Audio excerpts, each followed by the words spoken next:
morning, everyone, and welcome to Edge Hill University. I'm Bernard Laverty, and I'm the Chair of the Governing Body and Pro-Chancellor.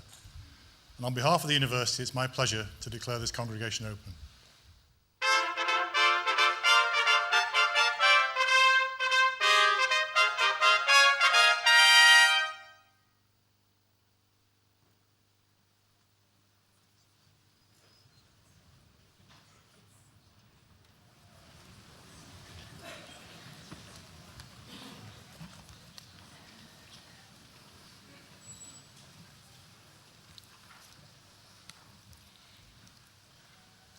Chancellor, Pro-Chancellor, Vice-Chancellor, graduates, friends and family. I'm Anastasia Konstantopoulou, and it is a privilege to welcome you to this graduation and sharing the achievements of our graduates. The graduation ceremony is one of the most memorable events in anyone's life. It is the culmination of everything you have achieved during your time with us. It is a day to don your cap and gown and celebrate completing your degree and start looking to the future. It comes at the end of a long academic and personal journey, but at the same time, it marks the beginning of another. You joined this ceremony as graduates, and you will be departing as graduates. It is occasions like this that I am reminded of an assignment topic from my high school days. The world is not ours. We have borrowed it from our children. Discuss. This ceremony goes beyond the conferment of your award. It tells you that you are now prepared to begin your career and achieve your purpose. It marks the point in time that parents and grandparents return to you what they have borrowed. Present world is facing many problems, and the only certainty is the level of uncertainty and lack of stability. You can change all that. This is what this ceremony is about. It tells you that you are ready to embark and get into action. Go ahead and create a better world, a world where words such as poverty, inequality, terrorism, species extinction, global warming will be obsolete. The challenge is big and not without its risks. Like Aesop, let me illustrate this through a fable. There are two young fish swimming along, and they happen to meet an older fish swimming the opposite way. He nods at them and says, "Morning, boys. How is the water?" The two fish swim on for a bit, and after a while, they look at each other, and one of them says, "What is water?" And the moral of the story is that we often forget or take for granted the most obvious things around us. You had the opportunity to study in Edge Hill University and be here today. As future graduates and our ambassadors, you will be able to say that you have been part of an institution that has been awarded the University of the Year title and continues to be nationally recognized for its commitment to excellent student experience, the environment on campus, and high-quality facilities. Most importantly for you, Edge Hill University has been named as one of the top public universities in the country for graduate employment. During your studies, you have been exposed to high-quality teaching informed by research independently recognized as world-leading and internationally excellent. You had opportunities to take part in research internships, pitch your ideas for commercial ventures in front of a Dragon's Den panel of external experts in senior positions in the commercial world. And you had opportunities to work on live briefs within the law clinic. It would be remiss of me at this point not to take the opportunity to recognize our partners, such as placement providers and sponsors, and thank them for the experiences and opportunities they have provided you with. Working in partnership with employers and businesses is absolutely vital for us and helps prepare you for the life after the university. We are very grateful for their support. As you move forward, always remember that you are not the average 2016 graduate. You are an Edge Hill graduate, and this will give you the edge to thrive. When you sit next to other applicants awaiting for your job interview, do not assume that they will have been exposed to the same education and experiences as you have. Do not take any of this for granted and end up asking each other, what is water? Graduates, you have impressed us every step of the way with your hard work, your commitment, and your ability to represent us as our ambassadors. We always love to hear about what you get up to, and our alumni continue to impress us with their achievements. As you leave us, carry with you the pride that we have for you. Have the confidence to seize the opportunities that lie ahead, securing the knowledge that whatever life brings, you are able to build from this, and your ability rests in solid foundations. In your future career, aspire to make a difference, not just a living. Congratulations to you all.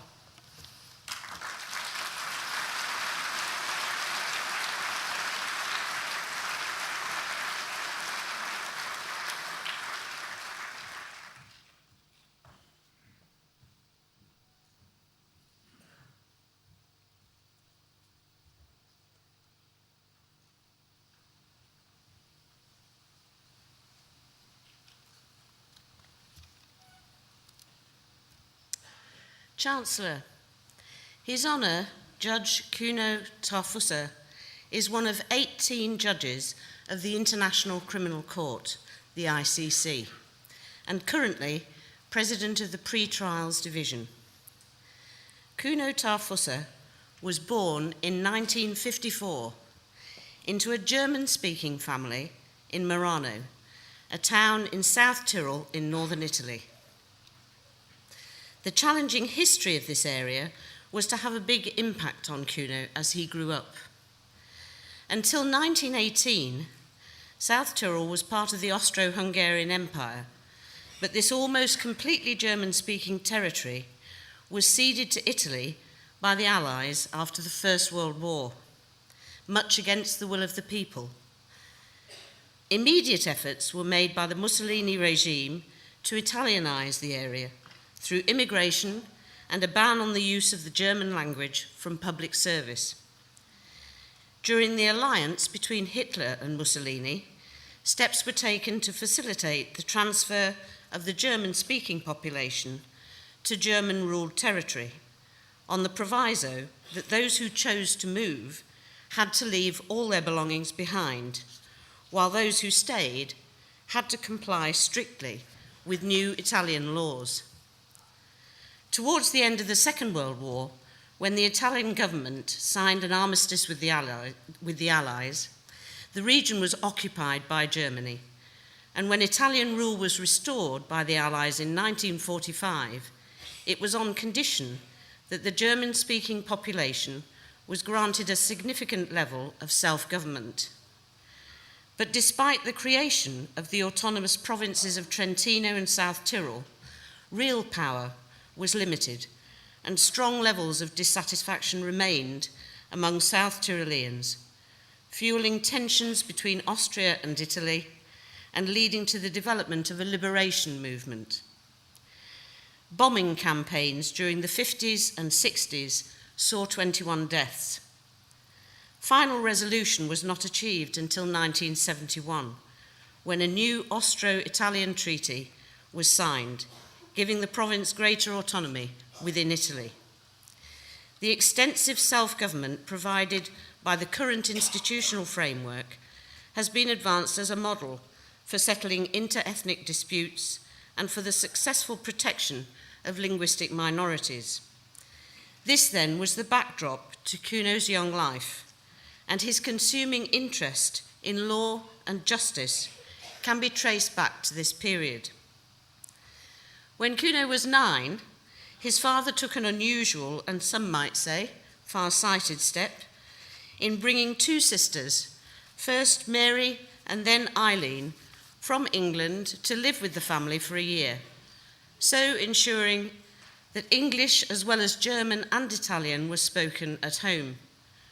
With tuition in French following, Kuno's multilingualism has proved to be a significant benefit to him as his work within Europe has progressed.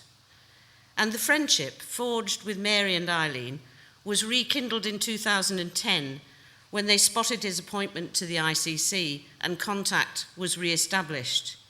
It is a delight to see both of them here today to share this special occasion. Kuno graduated in law from the University of Padua, having taken his first year at the University of Innsbruck through a collaborative arrangement between the two institutions. He was admitted to the bar. Whilst working as a defence lawyer would have been the lucrative option, Kuno's commitment to the principles of justice led him to build his career through the prosecutor's route. In the Italian legal system, the prosecutor takes responsibility for the police investigation as well as prosecuting the case in court. He successfully passed the national competition to become a judge in 1984 and was appointed as deputy prosecutor at the Tribunal of Bolzano. Between 1985 and 2001, he was in charge of the investigation and prosecution of several complex and high-profile cases concerning terrorism, organised crime, fraud, corruption, violent and sexual crimes. From 2001, Kuno served with distinction as the Chief Public Prosecutor and Head of Judicial Office in Bolzano, the first from the German-speaking minority to hold this position. During his period in office, he undertook a major EU-funded project to reform and modernise working practices towards a customer service model for the justice administration system.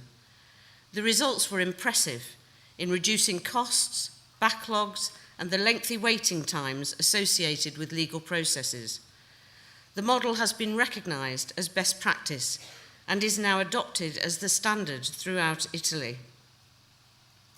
In January 2009, following governmental candidacy, Kuno was elected at the UNHQ in New York by the state parties to the Rome Statute for a 9-year term as a judge at the International Criminal Court, and in 2012 was elected vice president by a plenary of judges for a 3-year term.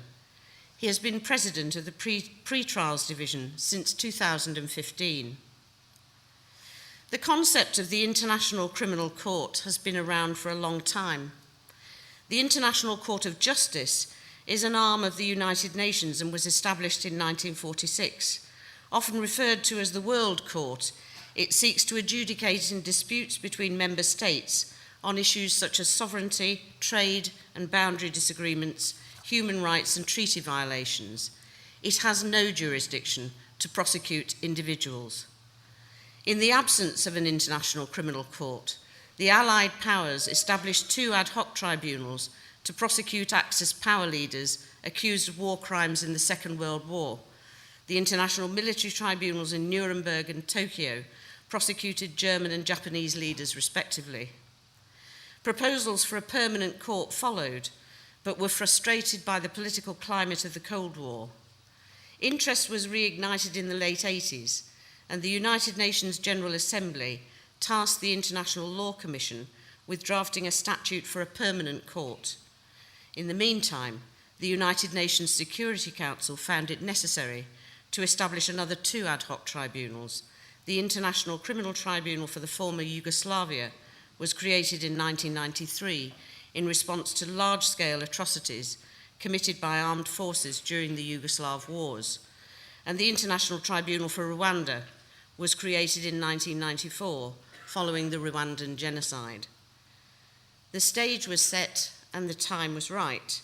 The International Criminal Court was established in July 1998 in Rome following a UN diplomatic conference, with the treaty coming into force in 2002.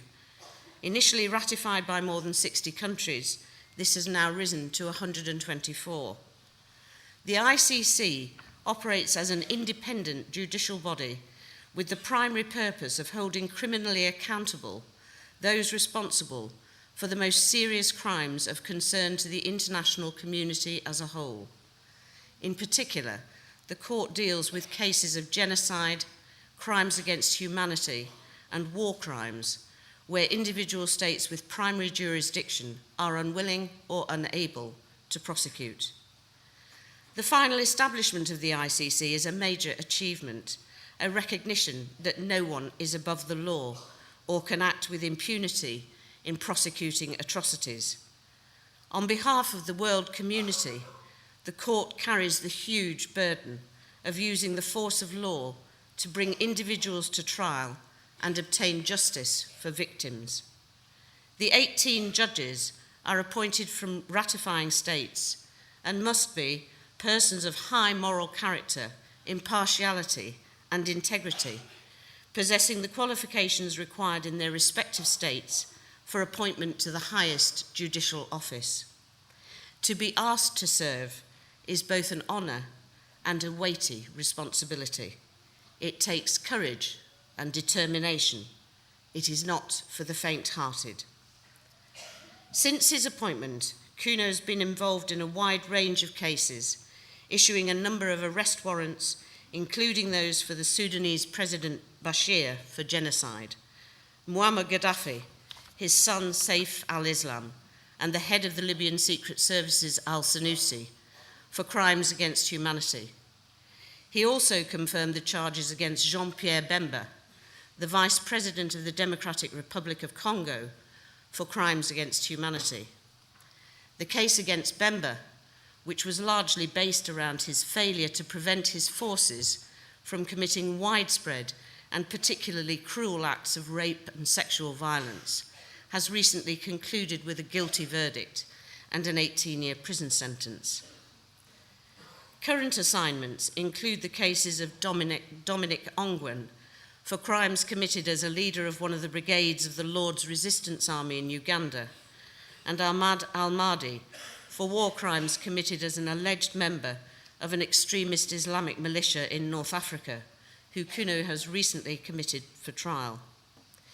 He is also presiding the trial chamber in the case of Laurent Gbagbo and Mr. Charles Blé Goude, former President and Minister of Côte d'Ivoire, respectively, for crimes against humanity during the so-called post-election violence which occurred in 2011, a case which is considered to be the most important and delicate the ICC has ever faced in terms of proceedings, as both the accused were in power at the time.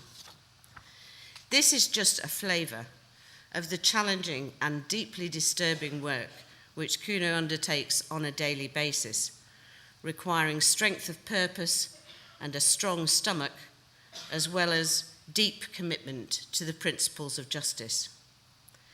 In addition to his court work, Kuno lectures and presents widely at conferences, workshops and seminars in Italy and abroad to share his expertise on issues of court management and international criminal law. His decisions are regularly cited and discussed by academic scholars and practitioners in international criminal justice, criminal law, public international law, and human rights. At Edge Hill, he has been a member of the research team working on the achievements and challenges of the court in its first 10 years of existence, delivering a keynote speech at an international conference organised by the university in 2013. He is also a member of an international research group coordinated through the university, which is contributing to the development of a coherent set of principles to guide the transfer of human rights standards into the practice of international criminal tribunals. Kuno's research has provided an outstanding contribution to a book proposal submitted to Oxford University Press.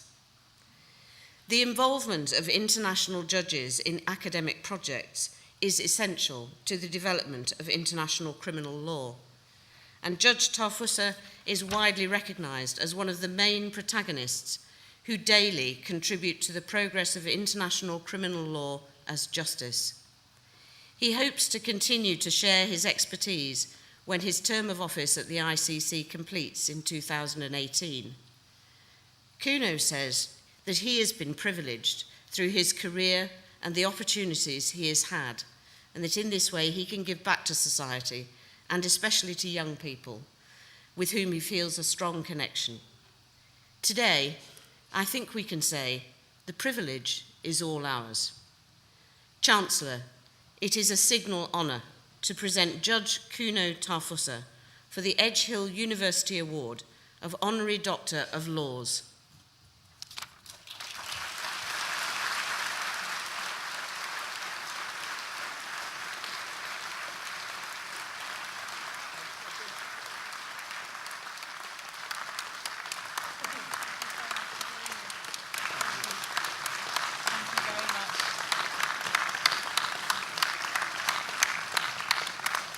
By the authority vested in me as Chancellor of Edge Hill University, I hereby confer the award of Honorary Doctor of Laws upon Judge Kuno Jakob Tarfusa. Congratulations and thank you for accepting this. Thank you.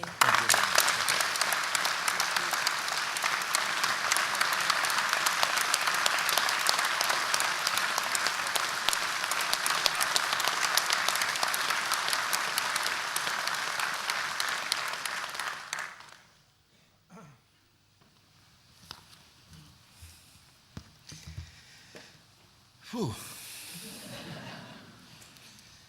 Magnificent Chancellor. Pro-Chancellor. Magnificent is the title we give in Italy to the Chancellor. So, Vice-Chancellor, Deputy Chancellors, Pro-Vice-Chancellors. Dear Leslie, if I may. Dear Tristino and Franco. I don't know where they are, but they should. Okay.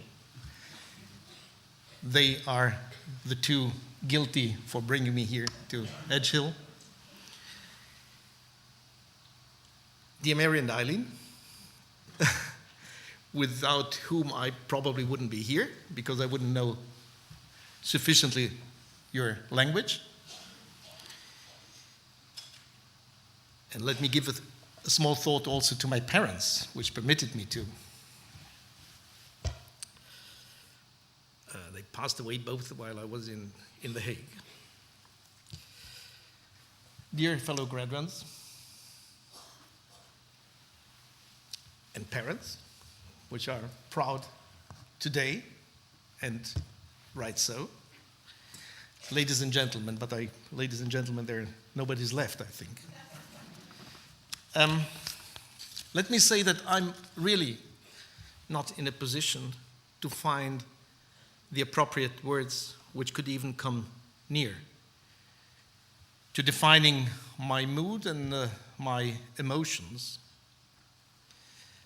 I never had imagined that only by doing, I think seriously, your duties, one can be awarded. But luckily, I'm here.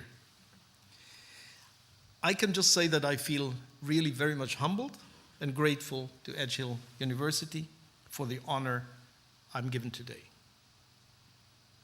I would like to dedicate my few words of thankful, really deeply thankful response by addressing you all, but in particular by addressing my young fellow graduates on the concept of awareness.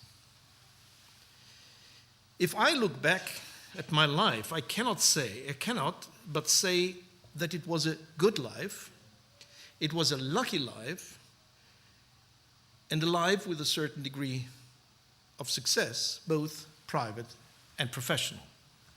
Leslie already gave you a very kind and an exaggerated overview and some insight, and then I will not come back to it.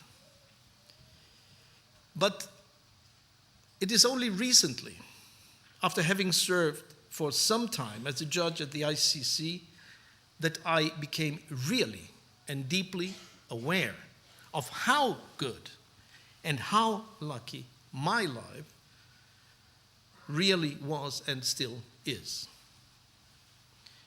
The reason for this new and in-depth awareness is to be found in what I have experienced. I have touched with my hands and I've seen with my eyes. I've dealt, as Leslie said, with a number of cases I was confronted with many dramatic stories. I interviewed a number of women and men, though I would rather say girls and boys, or grown-up girls and boys, that were forcibly displaced from their families and enlisted as child soldiers or as bushwives, and as such, you can imagine suffered, or you can't probably imagine, indescribable, unimaginable cruelty and torture, which have, needless to say, damaged seriously and permanently, traumatized them in their bodies, but more particular in their minds and their souls. As a consequence, in my time as a judge at the ICC, it's now over 7 years, I increasingly became aware of the enormous gulf between my comfortable, easy, protected, and privileged life and the brutal, cruel, violent, and demeaning lives of these women and men, and of millions of similar women and men. And nearly on a daily basis, I ask myself, why? Why in this third millennium, only a few hours away by plane from our affluence and well-being, our possibilities to grow up in a safe environment, our possibility to study, there exists and continue to exist situations of inhuman cruelty like those I'm confronted with daily. Situations of merciless exploitation, bestial slavery, criminal conduct that I, despite having worked for 24 years as a public prosecutor at the national level, and as such having encountered crisis and suffering in every possible situation, nevertheless could never have even imagined. And we here, in our part of the world, are amazed and filled with hypocritical indignation at what we perceive as an annoying invasion of refugees and migrants reaching us, while knowing perfectly well that all this suffering has its origin in the exploitation and plundering on the part of the society regarded as civilized during 2 centuries of colonization, and in more recent times, in the desire of the great powers and of the West to impose on all their particular models, political, religious, social, and the way of living together as the only right ones. But why am I saying all this? What do I want to suggest to you? Certainly, I don't want to cause discomfort or ruin this occasion on which you open the door to your future. Not at all. But I do believe that also in important moments like this, and this is a very one indeed, for you, graduates, and for your families, it is not a bad thing to stop for a moment to reflect with what I would call layman awareness of the world that surrounds us and the society in which we live, with a view, on the one side, to achieving awareness of how lucky and privileged we are, but also, on the other side, on how this luck and this privilege obliges us in the perspective of the growing social challenges and political responsibilities in this globalized world. Dear young colleagues, if I may, what I want to say and recommend to you is to be fully aware that you are lucky, you are privileged, because you have grown up in a safe environment, because you have given the possibility to study out of which you have made the most, and this is your merit. As of tomorrow, you are entering in a new phase of your lives, And the awareness of this luck and this privilege should always accompany you. And you should take advantage of it. Because beside it, being a fortune, it is also a burden. The burden to deal with it responsibly, not only in your personal interest, but in a broader social interest.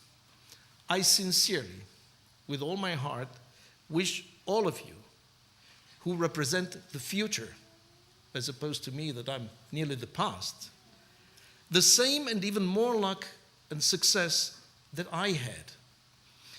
And in order to achieve it, please remain humble, be passionate, and attribute importance to what you do and not to what you are. Thank you very much.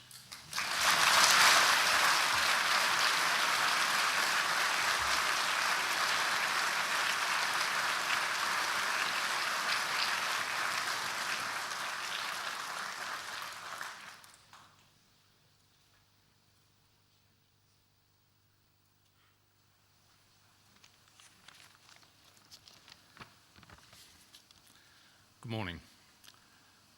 Lauren and I have the challenging task of following that, and I think there's an enormous debt on all of our behalf, I think, of having 1,000 people's awareness raised enormously this morning, and I'd certainly want to thank you for that.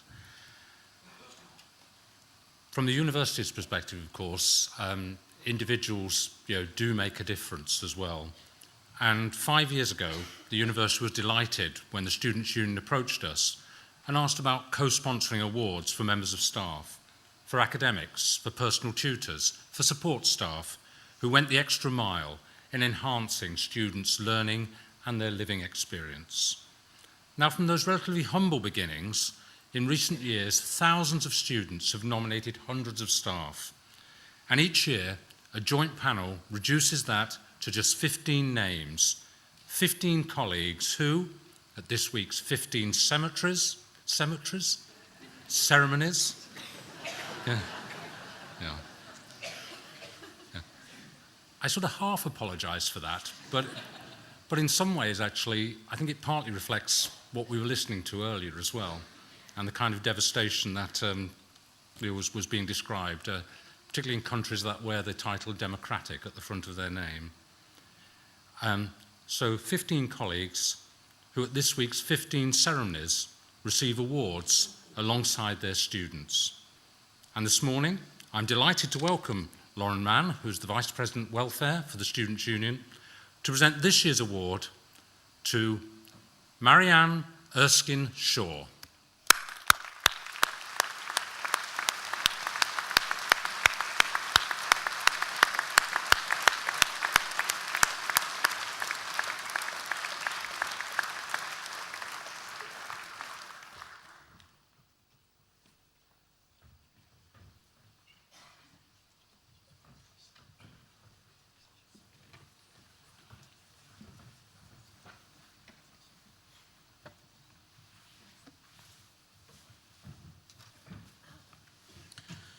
Chancellor, on behalf of Academic Board, I present students from the Faculty of Arts and Sciences who are candidates for awards today. Chancellor, for defending the thesis entitled The Application of EU Competition Law to Sport, I present Alexandre Miguel Mestre.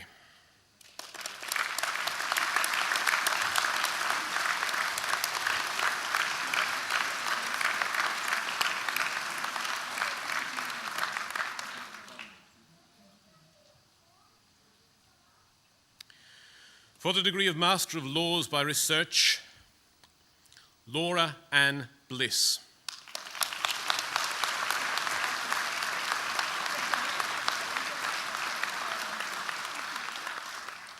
For the degree of Master of Science in Psychology, Emily Josephine Lloyd.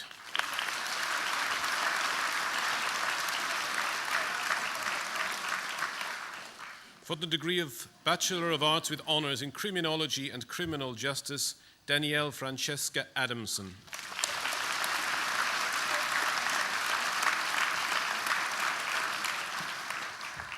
Hayley Marie Ashworth.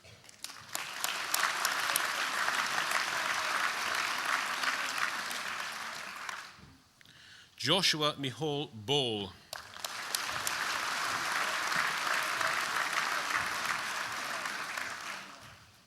Jody Brunt.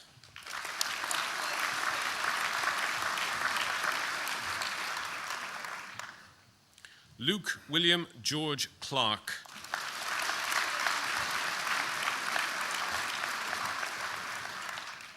Daniela Louise Cody.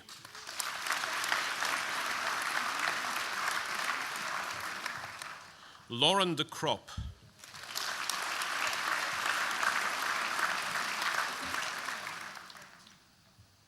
Louise K. Duncan.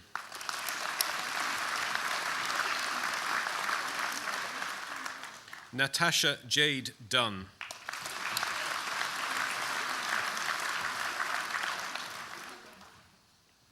Gemma Louise Edwards.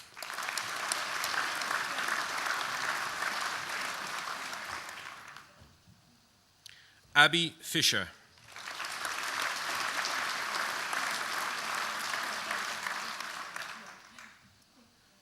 Alia Jade Flint.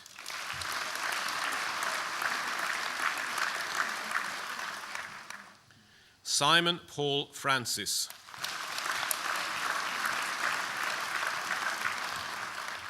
Rachel Catherine Gahan.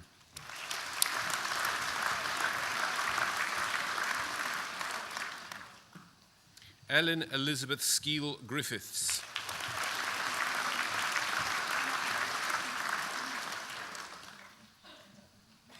Raymond Haldane Bevington.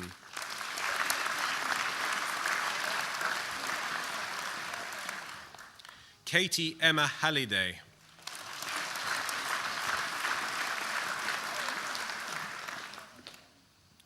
Michaela Sarah Hassal.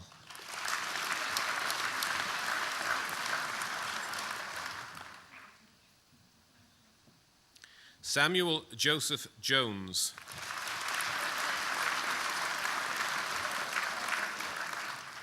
Lauren Joyce.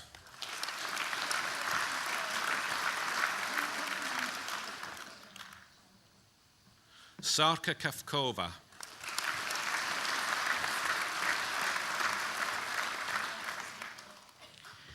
Elizabeth Olusun Leyeni.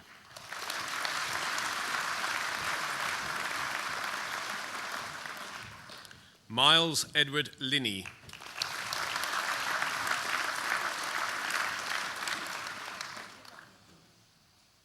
Emma Jane Rose Malkin.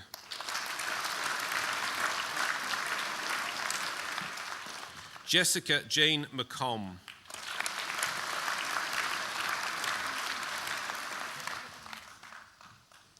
Emily Louise McVery.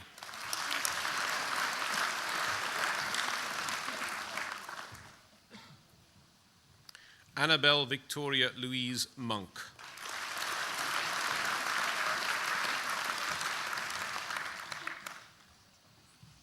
Romy Claire Nisbet.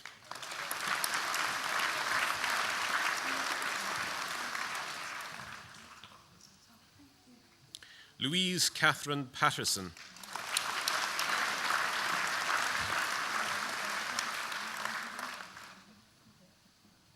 Stacey Victoria Petrick.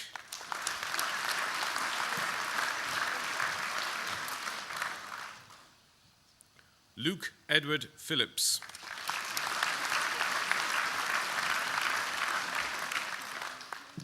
Samantha Plaskett.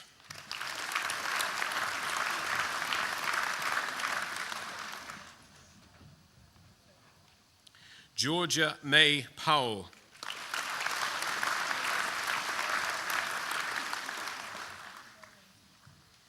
Nicole Ann Roberts.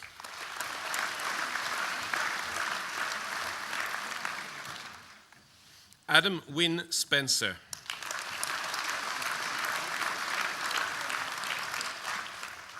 Adam Michael Stokes.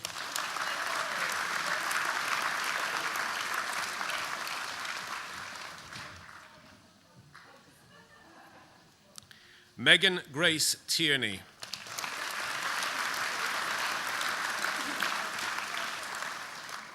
Hannah Louise Treston.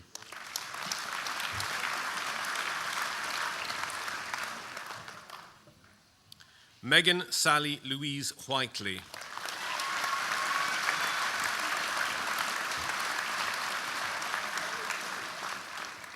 Lisa Whittle.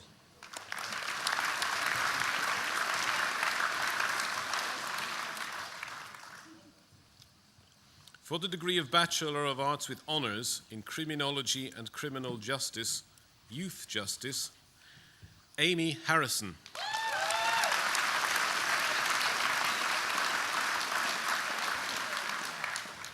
Ciara Siobhan Levers.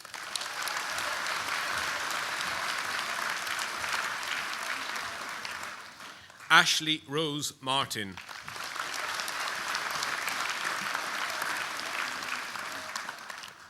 Nicole Marie Whiteside.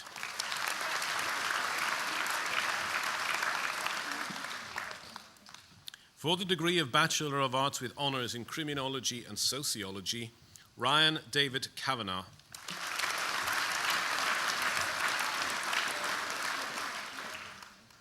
Caitlin Frances Ferguson.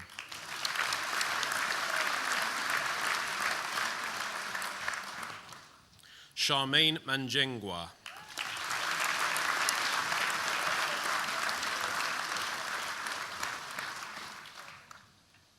Jordan Daniel Nimmo.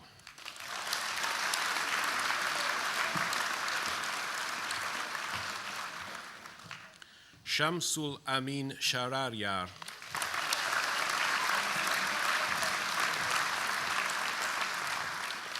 For the degree of Bachelor of Arts with Honours in Criminology with Law, Regan Lee Arliss.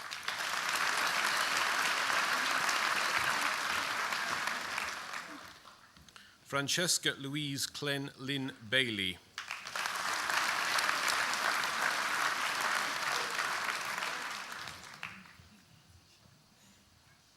Laura Elizabeth Dorr.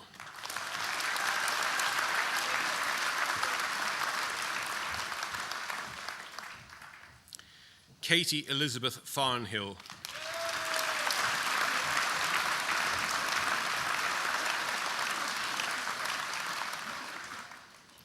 Ross Kelsey.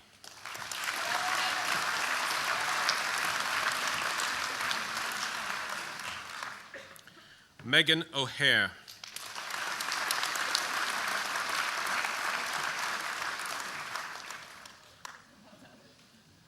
Ryan Proctor.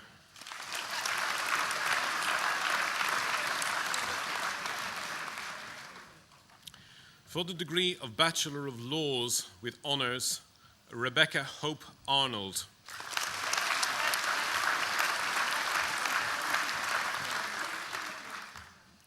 Lisa Marie Ashcroft.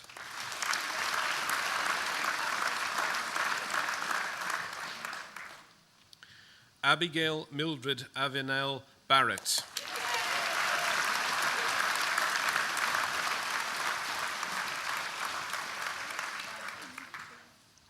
Lydia Claire Booth.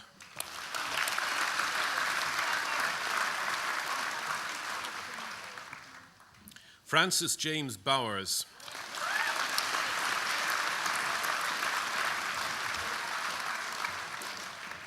Chloe Maria Bromley.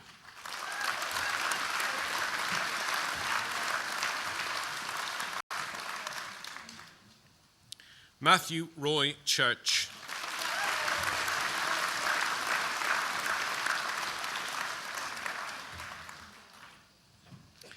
Calypso Jean Coombs.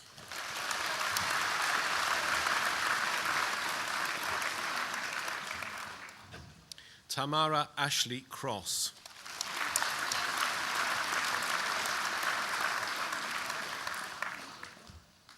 Jamie Michael Davies.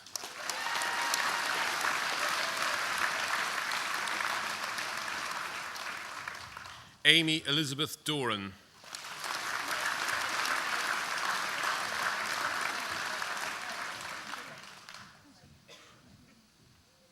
Luke Andrew Dyker.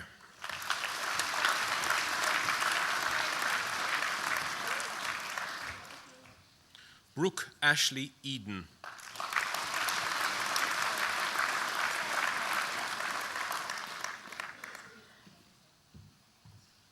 Jessica Floyd.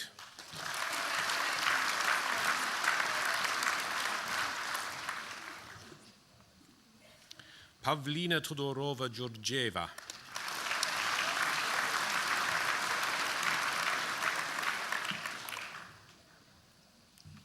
Sophie Elizabeth Haddock.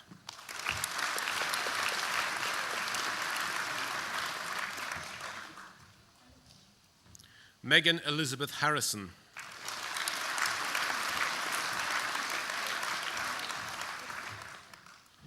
Lawrence Stewart Heames.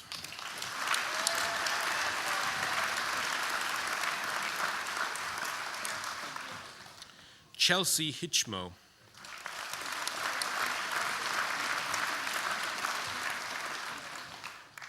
Isabel Mary Hoff.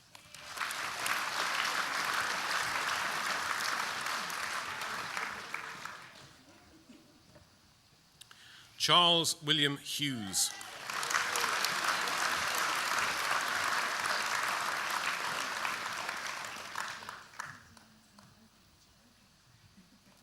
Alexandra Beatrice Iauta.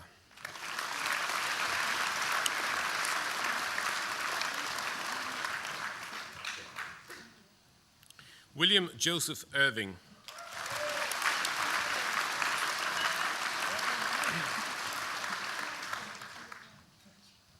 Kathy Page McQuillan.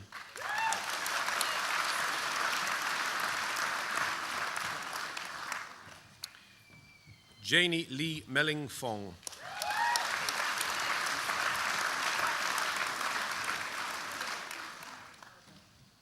Kelvin Nicholas Ian Moore.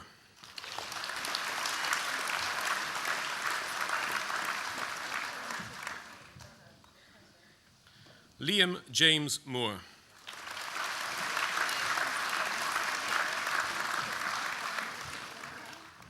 Alexander Guy Morrison.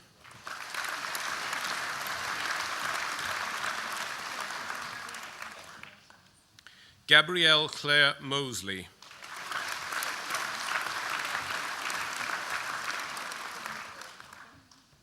Laurie Mulligan Johnson.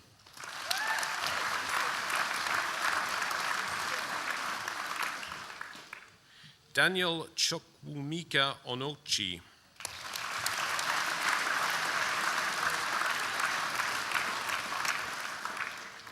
Robert Orkney.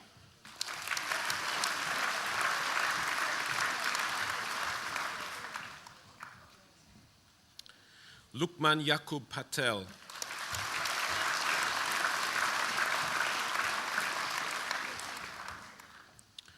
Oscar Pierce.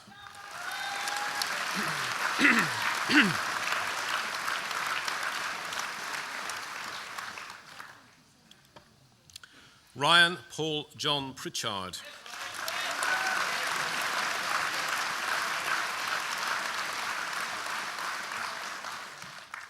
Shabnam Razia.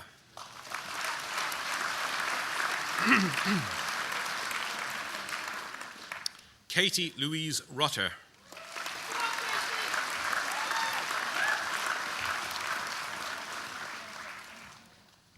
Emma Louise Skull.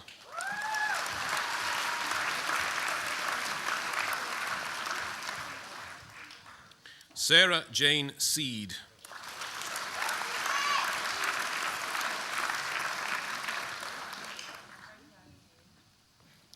Nadine Frances Shanahan.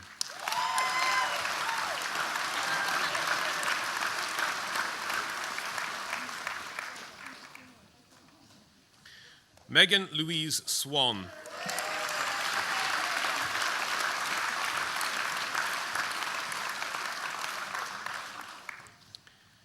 Taiwo Adeseye Temilade.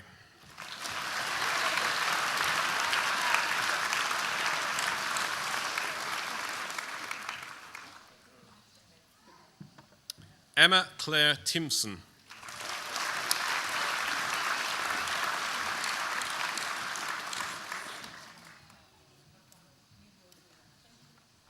Angela Troca.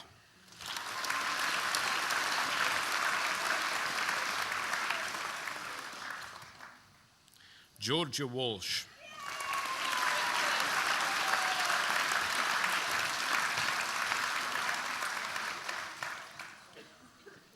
James Adam Wilkinson.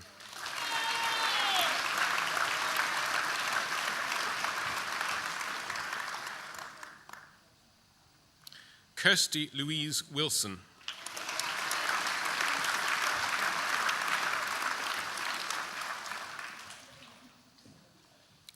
For the degree of Bachelor of Laws with honours in Law and Criminology, Shannon Lucy Broadbent.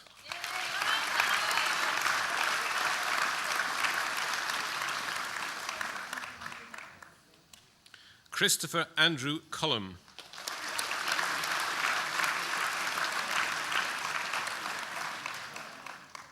Tessa Rosalind Doherty.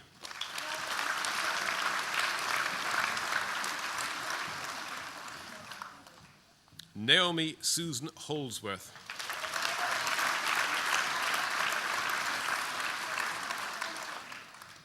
Lauren Amy Irvine.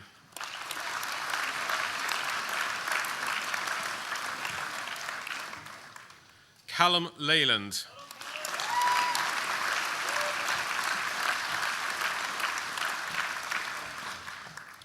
Bethany Jade Taylor.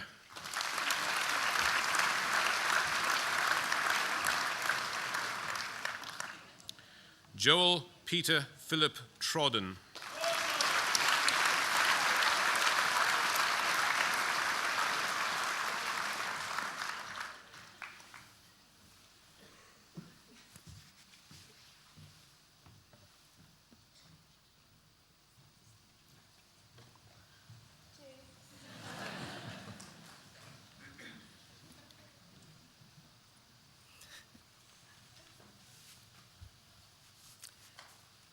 For the degree of Bachelor of Science with honours in Educational Psychology, Alice Jade Barlow.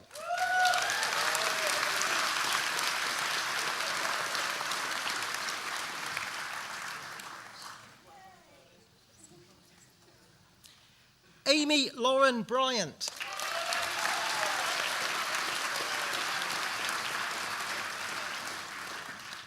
Molly Calverley.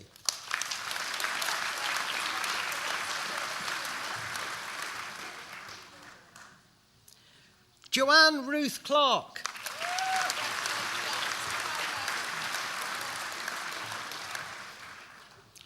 Rhianne Elizabeth Curran.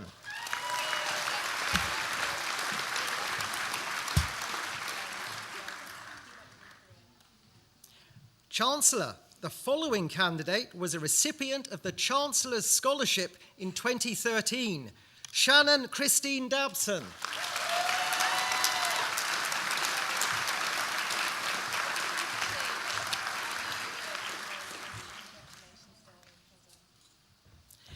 Emma Flynn.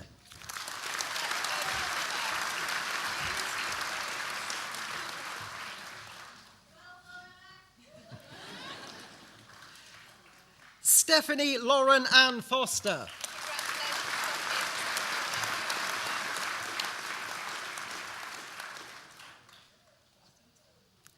Sophie Joanne Hack.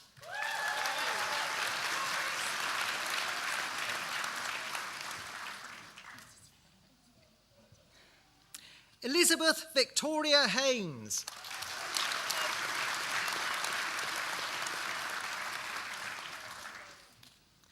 Samantha Catherine Hill.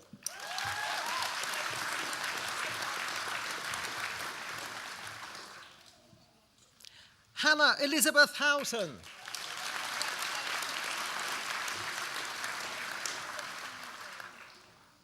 Grace Amy Hutchinson.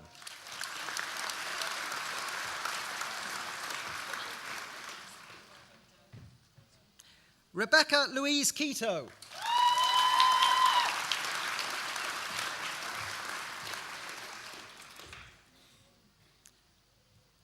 Charlotte Lauren Mason.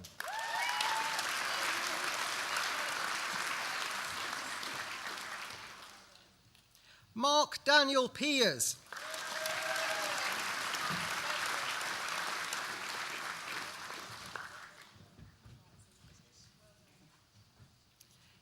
Neem Rin.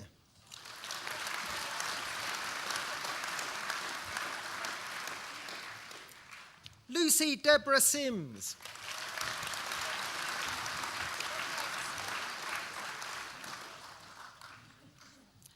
Lauren Amy Stebbings.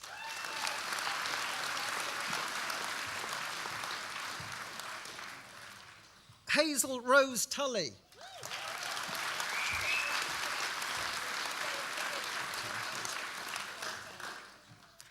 Christian Stewart Wainman.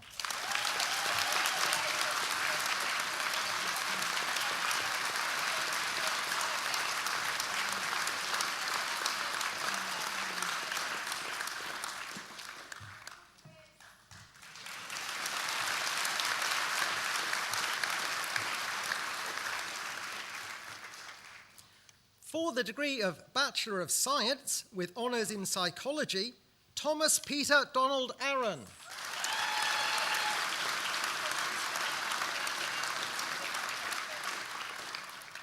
Tara Rose Alexander.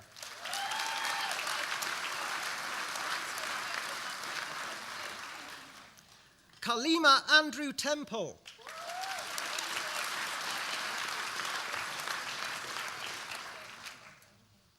Lucy Emma Atkin.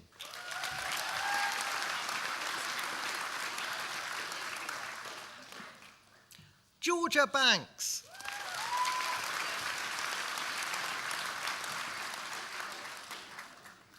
Zoe Diane Bannister.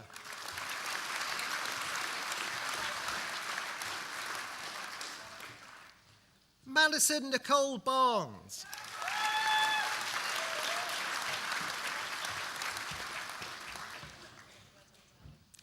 Jennifer Paula Bartlett.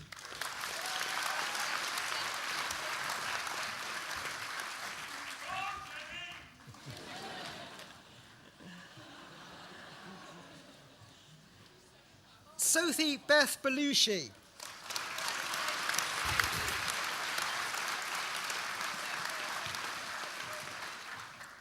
Hannah Ruth Brown.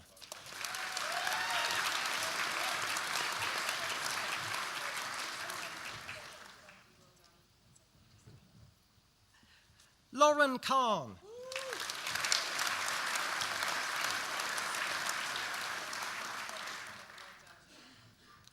Tonderai Colin Changadzo.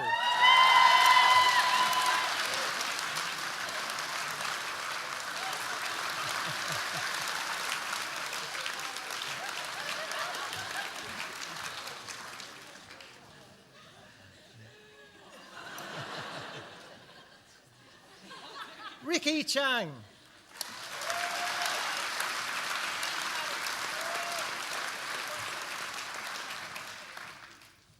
Chancellor, the following candidate has also been awarded the British Psychological Society Prize for achieving the highest overall average percentage mark of the psychology graduating cohort.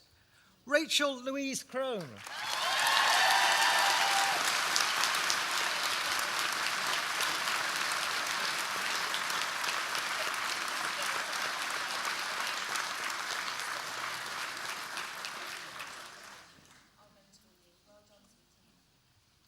Alex Michael Dale.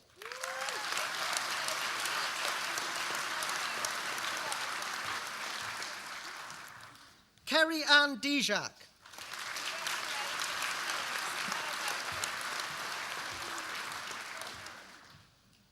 Adam Dixon.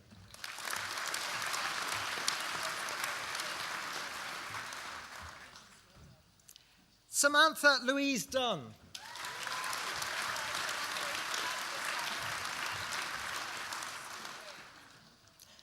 Keelan Anthony Donahue.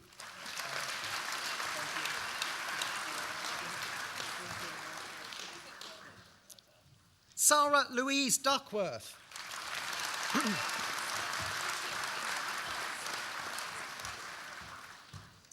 Alexandra Louise Foster.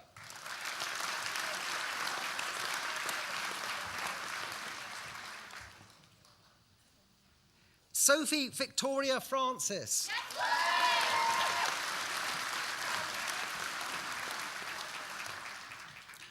Afira Ghani.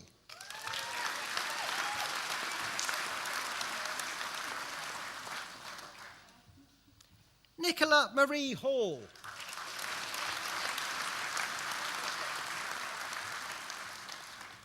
Thomas David Hanley.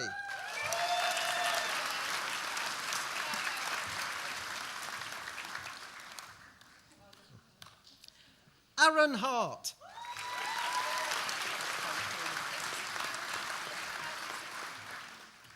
Hannah Lauren Hawkins.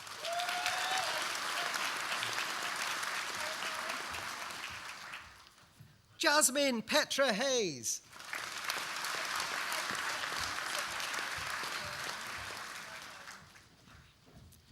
Rebecca Charlotte Hefferman Clark.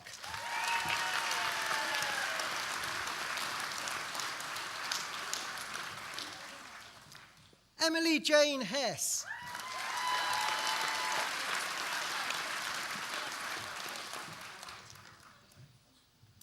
Jordan Alexander Howarth.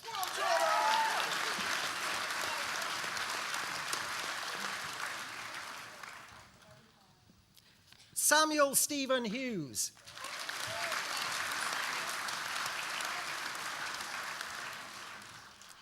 Isabel Mary Ingle.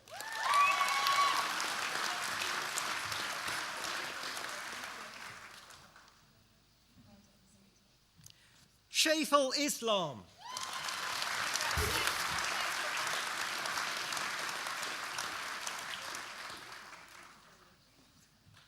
Elizabeth Ann Jackson.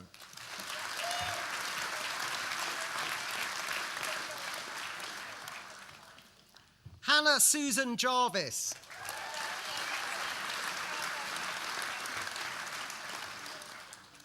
Charlotte Lambert.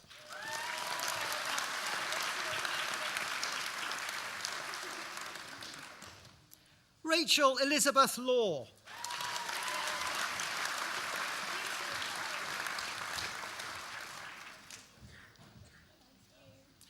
Thomas Wayne Stephen Leatherbarrow.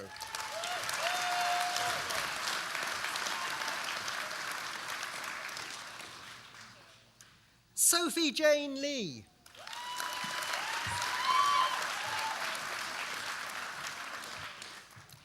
Jake Charles Lloyd.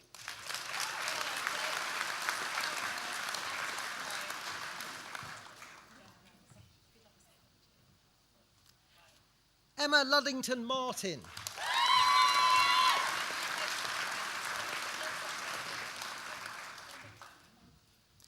Emily Osborne Lynch.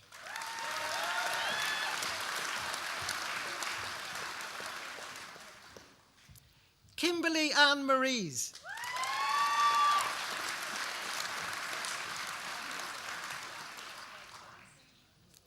Victoria McMahon.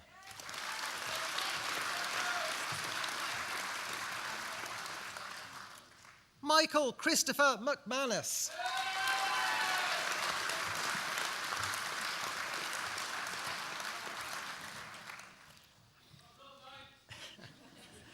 Jennifer Rebecca Muscroft.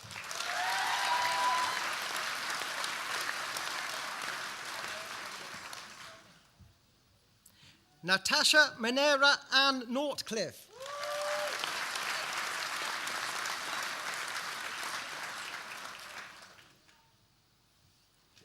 Katie Leanne Novak.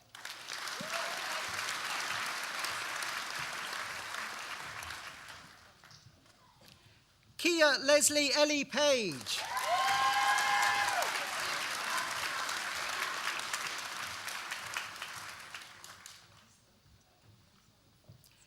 Elizabeth Mercia Park.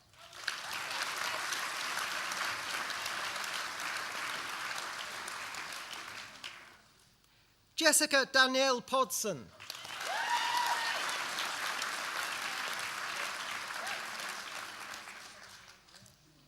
Chancellor, the following candidate was a recipient of the Chancellor's Scholarship in 2013. Jessica Rachel Pope.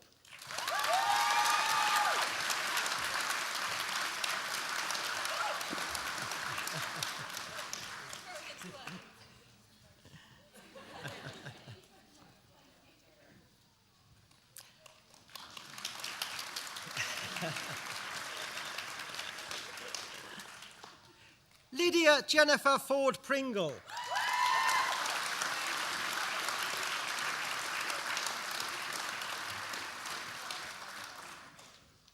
Ryan Scott Pye.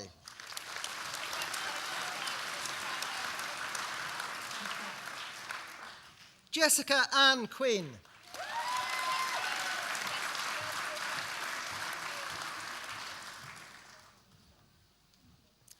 Peter Riley.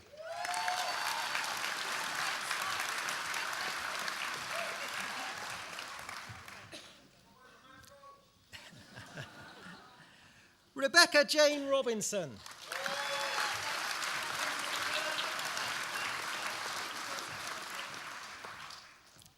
Leona Corinne Rooney.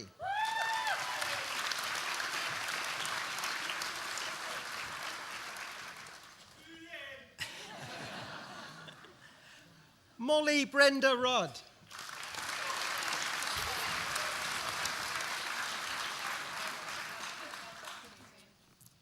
Danielle Louise Scuthen.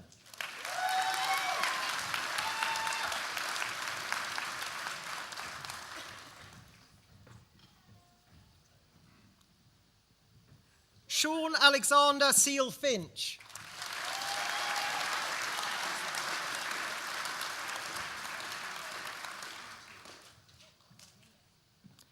Ruby Jessica Ann Smith.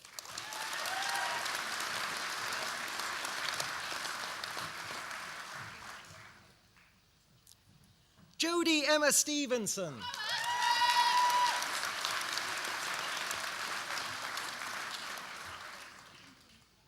Lorna Jane Stewart.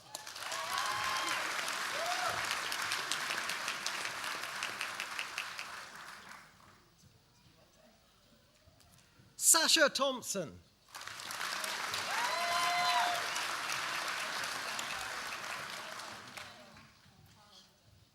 Jessica Ann Turner.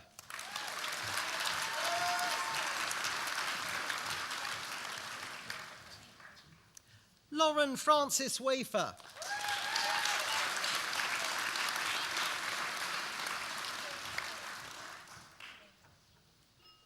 Samantha Jane Wallace.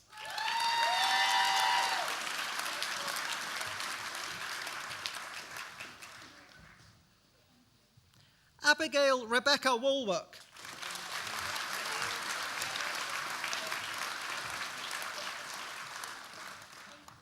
Kerry Ware.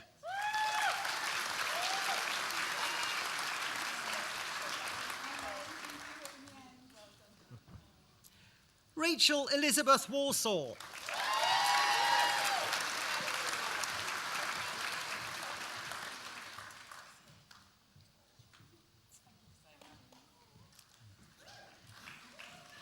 Amy Kate Whittle.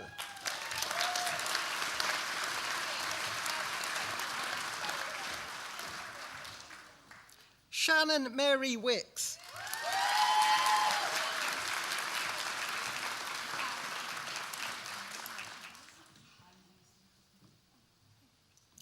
Hugh Alexander Williams.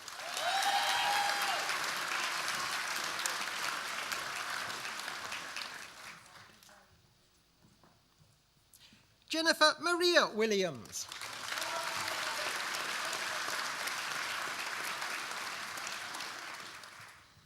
Daniel Thomas Wilson.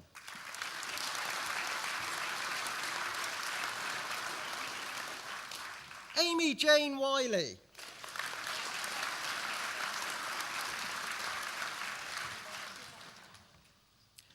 For the degree of Bachelor of Science with honours in Sport and Exercise Psychology, Lauren Margaret Bellamy.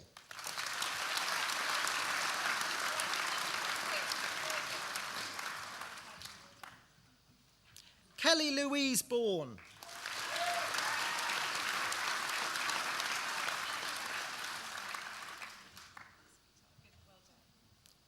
Nicola Emery.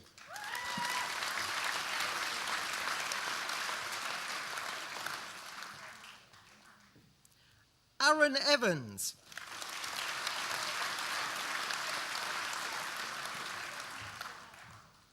Ashley Lucy Hodson.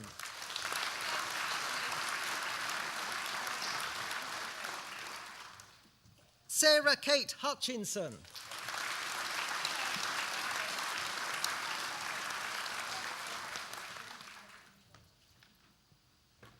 Jordan David Lawrence.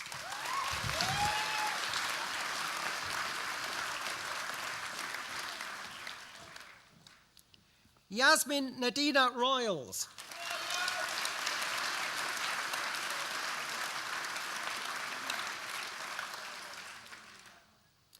Samuel Andrew Wilkinson.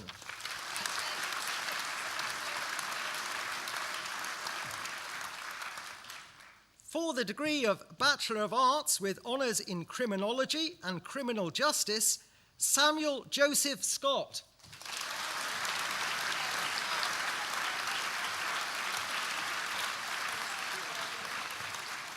Chancellor, that concludes the presentation of students from the Faculty of Arts and Sciences.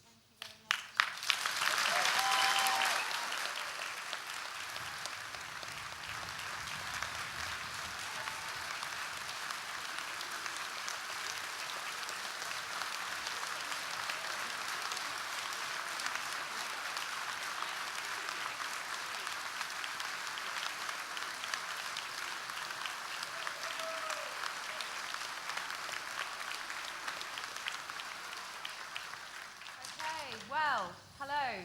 I don't know why you're clapping. All I've done is shake an awful lot of sticky, sweaty hands. Yes. I haven't actually conferred the degrees yet, so that's what I'm going to do now. I suppose this is the moment you've all worked for. You've all worked for and been waiting for. So I just want to check with you, would you like me to confer the degrees on these amazing people behind me? Would you like your degree? Okay. All right. Now, this is a really important moment. This is a really important moment in your life.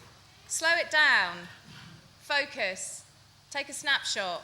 Hold it in your memory. This is a memory that you're going to need to pull out sometimes as you move forward in your life. But this is your moment. And here it comes. By the authority vested in me as Chancellor of Edge Hill University, I hereby confer the awards for which you have been presented. And I heartily congratulate you all. Take your hats off and wave them in the air. Well done.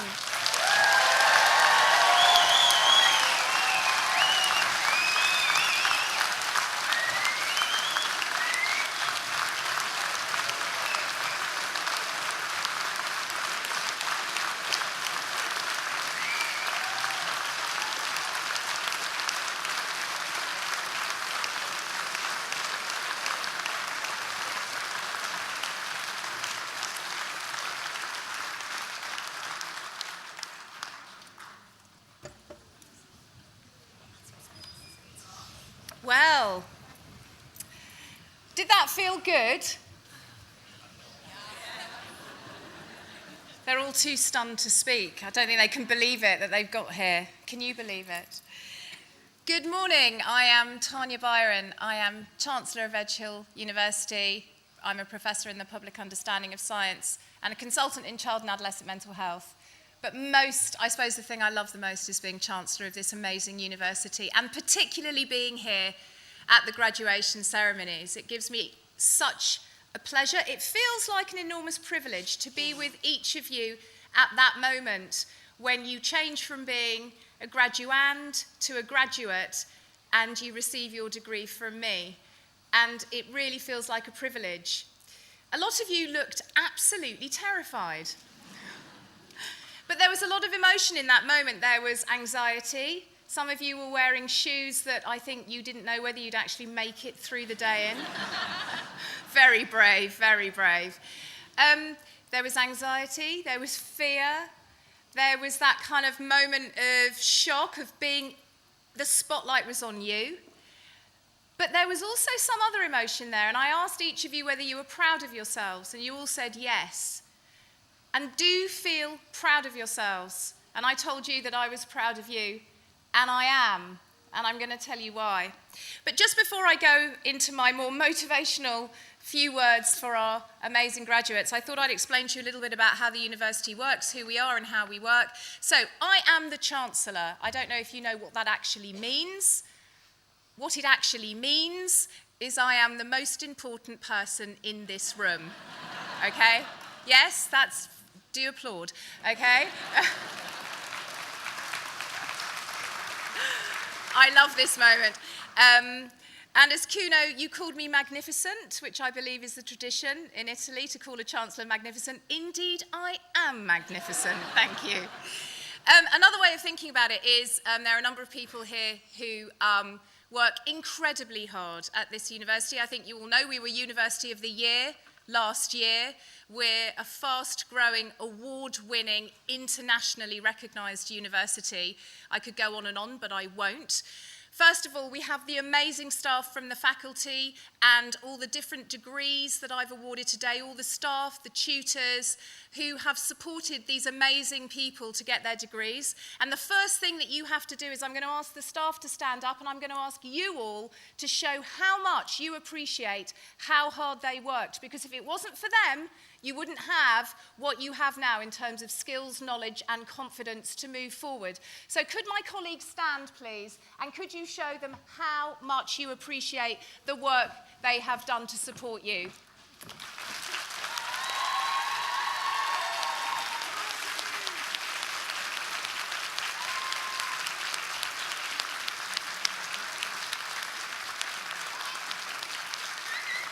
Thank you very much. Fantastic. Thank you. We've also got some amazing colleagues here on the front here. In a sense, this is the front bench, if you like, of the university. Much more stable than other front benches we could talk about at the moment, but we shan't because we're a bit bored of it all. But if you look here, very importantly, is my Vice-Chancellor, Dr. John Cater, CBE, who has really grown the university very much, is very integral to the success of the university. He is Vice-Chancellor. He deals with the day-to-day stuff. I would say you need to think of him as the Prime Minister. You need to think of me as the Queen, okay? That's certainly how I get them to think about me. Okay, so Edge Hill has been around for 131 years. We were the first non-denominational teacher training college for women, the second in the country, the first in this area of the country. And as such, what that means is we were an academic institution that offered education to women that was not controlled by the church, which was massive in terms of social change. Massive. We were involved with the suffragette movement. In fact, the colours of the university colours you can see on my robe, are the colours of the suffragette movement. So this was a movement of women who were supported by some men to take a very assertive, courageous, and incredibly empowering stance for women to get the vote, and also to enable women, to empower women in society more broadly. And in a way, this is the kind of theme of what I want to say to you all. And this really is reflected in the most extraordinary honorary graduate that we have also had the most incredible privilege to have with us today. Cuno, you are a man who stands up for justice in the most extraordinary way. I was so struck by how humble you are and how you kept reflecting back to our graduates, as was right, but also how you asked us all to think about our lives compared to the lives of others. What you have done with your expertise has been extraordinary. You have pushed the boundaries of human justice, human rights at an international level, and have had the courage to face down people who in the most horrific way have disregard for human existence. thank you for being here, for your words. Thank you for accepting the degree. But thank you for also being such an extraordinary role model to our graduates today, because you embody the spirit of this university, the spirit of courage, the spirit of empowerment, and the spirit of optimism in terms of change. And this is what I want you to take away. Edge Hill University isn't just any old university. Your degree will count for something because we are incredibly well respected, not just in terms of our history, but in terms of our present. We chose you amongst many, many applicants because we believed in you. We could not only nurture your brilliance, your intelligence, your curiosity, your quest for knowledge, your hunger to ask questions in the way that you all want to, but because we felt you could then be ambassadors for us. And what I mean by that is this: don't just go out there and do a good job. Be brilliant, be brave, be challenging, and be extraordinary. If you ever feel any level of certainty or complacency in the role you have, then you need to question, what am I not doing right? There always has to be something else. You came from a place that is about change and empowerment and asking difficult questions to make things happen. You have watched us honour a graduate, a great man who does all of those things, and that is what you are for us now. I'm very, very proud of you. And if you do what I'm asking you to do, you will have sometimes a difficult time ahead. And those of us in the room who are successful in our careers will tell you that success can also come with very difficult times that you have to navigate. And that means you're pushing yourself. But in those moments, if you really suddenly think, why? Why have I chosen this path? Why am I doing this? Why am I taking something on when things could be so much easier for me? Then remember today, this actual moment. That's why you're doing it. Because you can and because you must. You have a responsibility, and I look to you to take that responsibility as ambassadors and graduates of Edge Hill University. And if you falter and you can't get yourself back, come back to us. We are your family now. You are our alumni. We are always here. We've been here for 131 years. We're not going anywhere. Come to us and we will remind you. We will remind you of why we chose you and why you are now sitting here in receipt of an Edge Hill degree. I'm very, very proud of you. I'm very proud of you. Thank you for choosing Edge Hill. Thank you for working hard. And thank you in advance for going out and making a difference, because that is what you will do. And for that, I will always be grateful as your Chancellor. So on behalf of myself, the Queen of Edge Hill University, and the entire cast of Harry Potter, I'd like to say, have a fantastic day, and thank you very much indeed. Thank you.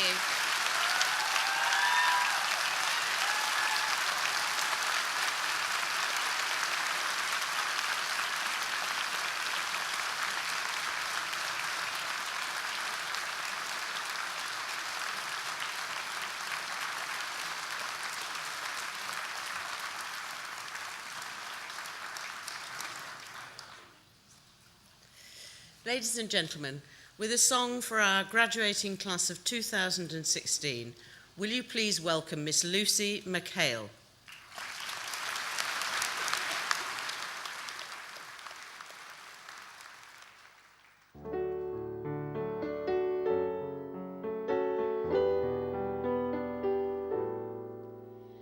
I see trees are green, red roses too. I'll watch them bloom for me and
Thank you, Lucy. It comes back to me with the floppy Hogwarts hat. There isn't a good way to wear it, I'm afraid. Before we close today, I've been asked to remind you, and apologies in advance if what follows sounds like something you may have heard, Kuno, on your flight over on EasyJet. But I've been asked to remind you that following the ceremony, refreshments will be available over in the hub.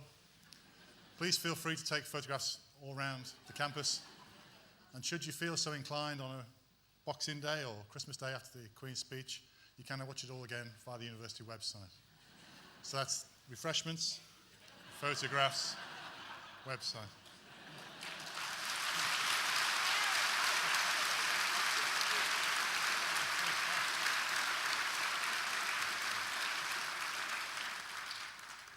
I'm not sure it deserves applause, but we take what we get. We recognise today is special, so please make the rest of your time here today, make the best of it, and have a safe journey home. And on behalf of the university, I declare this congregation closed.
1, 2, 2, 3, 4, 1, 2.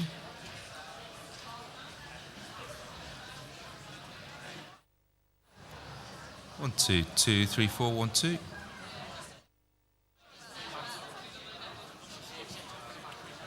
1, 2, 2, 3, 4.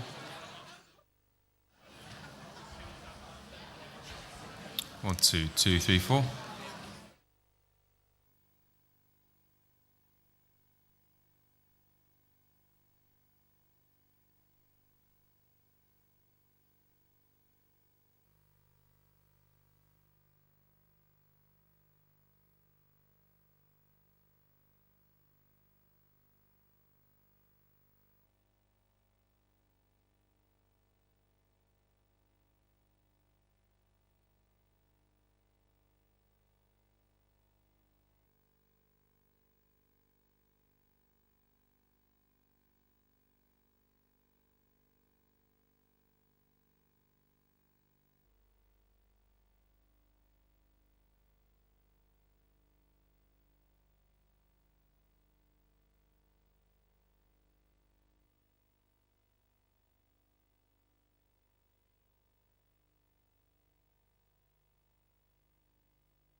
Good afternoon and welcome to Edge Hill University. I'm Bernard Laverty, I'm the Chair of the Governing Body and Pro-Chancellor, and on behalf of the University it's my pleasure to declare this congregation open.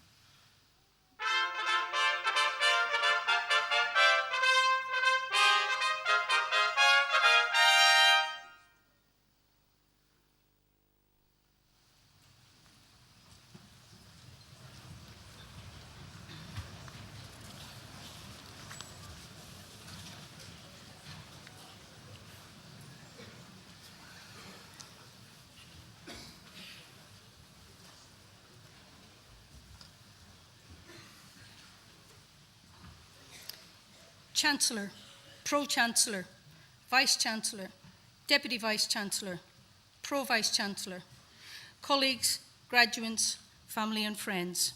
My name is Evelyn Carnegie, the head of the Department of Sport and Physical Activity, and it is my pleasure to welcome you on behalf of the University to today's graduation ceremony. Graduation is a time of celebration, a time to reflect on all the hard work and effort that has been invested in making today possible. And with this in mind, I'd first of all like to congratulate those of you graduating today on the success of the awarding of your degree. I would also like to give special mention to our colleague Chris, who today will graduate with his PhD. Graduates, today is very much a time for you to celebrate with those who have helped you along the way in reaching this goal.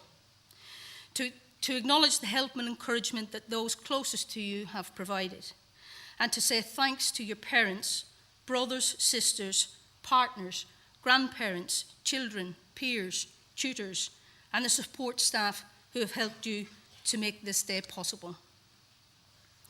In the 3 short years that you have been studying with us, the Edge Hill landscape has changed significantly. As the cranes on the skyline testify, there's still more to come. That investment has not just been in buildings. It has been in every aspect of making this the best learning environment it can be. A university that you can be proud to say you are a graduate of. However, despite all of those changes, the university has never lost sight of its goals and has indeed remained true to its core values. You, our students, are our core focus, and we are proud that you will be today our graduates and ambassadors for the university. We are proud that you chose to study with us and thankful for the important opportunity you gave us to play in your education and preparation for the future. A measure of the standing of your degree is shaped in part by the reputation and esteem in which the university you graduate from is held. And in terms of this university, the quality of teaching and the learning experience provided to its students, the quality of the research published by its tutors, and importantly, the satisfaction rating awarded by the students themselves in their evaluation of their learning experience across the 3 years of the degree. In each of these areas, Edge Hill has steadily been building a positive reputation, which has been acknowledged with many awards, the most notable of which was the University of the Year title last year. In addition, as a university, we're also building a strong reputation in terms of graduate employability, which is no doubt a relief to those of you who have been picking up the bills for the last few years.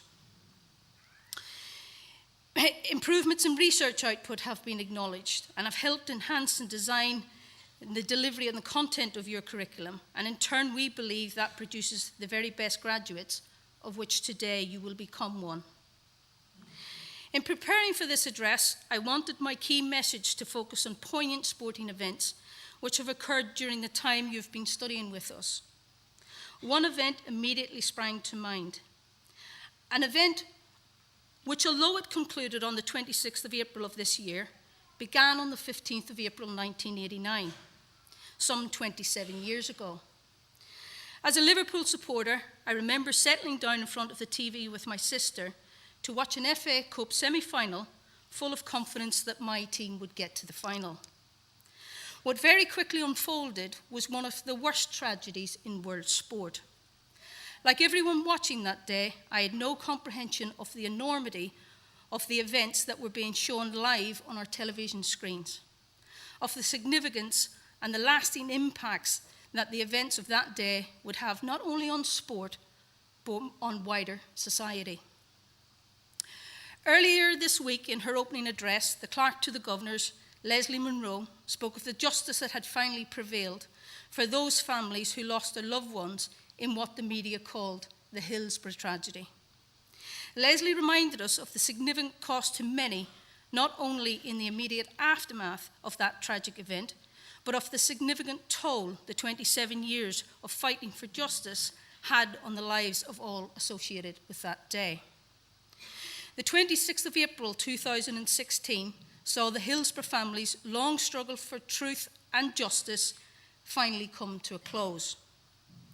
For us all, there are lessons here that even in the face of adversity, when others refuse to listen, if we truly believe and we continue to ask the awkward questions, if we persevere and work closely with our most trusted friends and colleagues, we can and will succeed no matter how long that journey.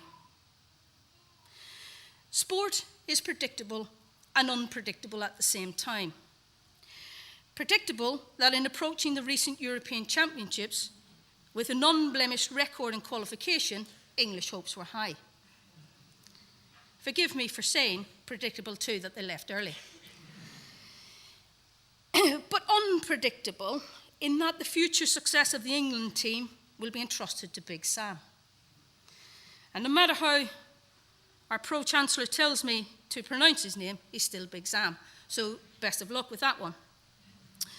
Predictable that the special one would return in his usual understated way. Unpredictable that it was the Tinker Man who clearly had the glory of a first Premier League title. Predictable that once again the Tour de France would make the headlines. Unpredictable that this year it has become a running event. The list is a long one, but the message is clear to us all. Just when you think you know what's coming, there's always a surprise awaiting. But this should hold no fear for you, because the one thing I can say with certainty is that each of you have the skills, the knowledge and abilities required to be a success in your chosen career. The following words of advice were offered to me many years ago on my graduation day by my PhD supervisor. Words I hope I have heeded well, and words I hope will also serve you well. She advised, learn to trust in your abilities. Be prepared to take on new challenges. Push yourself to be the very best you can, even with those parts of the job that you do not like so well. Learn to listen to the advice given to you from those you trust and respect. Learn from your mistakes, for there are sure to be a few. Be prepared to be challenged, to change and try something new. Be prepared for the unexpected, the twists and turns your career will throw at you. But above all else, be true to yourself. Finally, all that remains for me to say is congratulations once again and enjoy your day.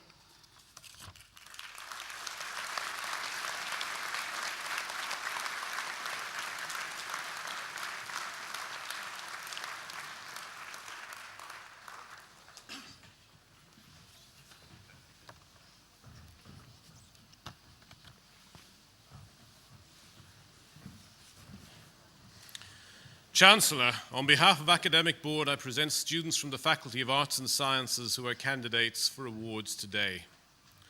For defending the thesis entitled Developing a Prevention Strategy for Ankle Injuries in Soccer, I present Christopher Michael Brogden.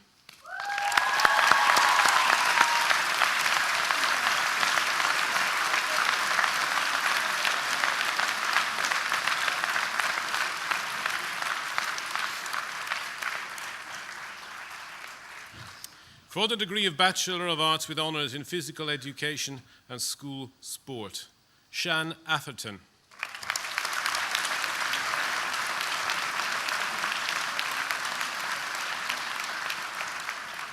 Rebecca Louise Bailey.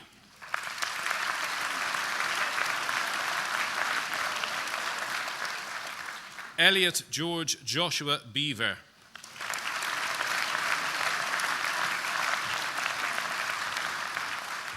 Jessica Burkett.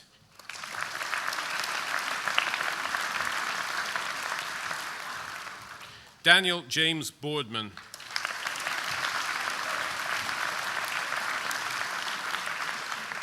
Morgan Zana Bolton.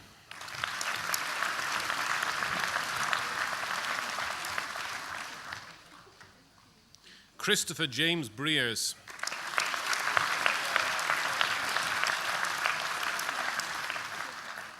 Bethany Jade Britton.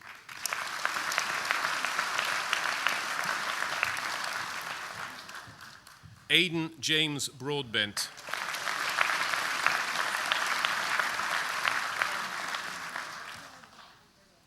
Emma Louise Ann Brown.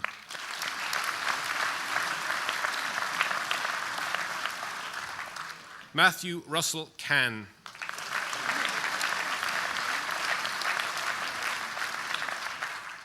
Danielle Louise Clark.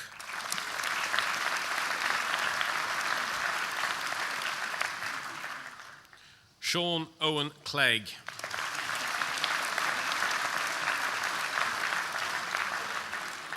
Jordan Ellen Cooper.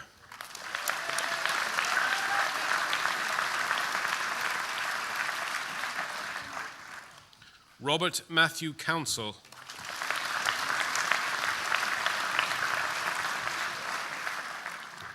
Morgan Alice Crispin.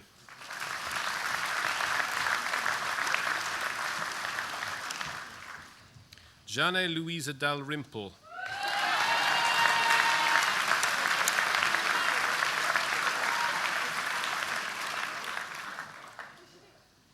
Eilish Danielle Eve Davies.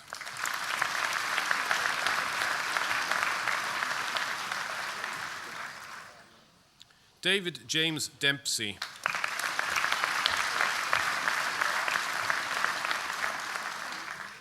Fraser Darby.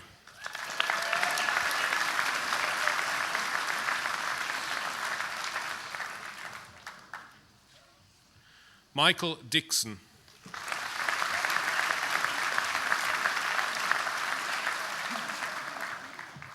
Rachel Ellen Duggan.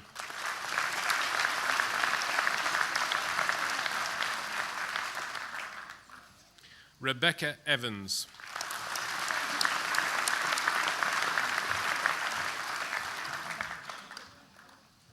Liam James Fairclough.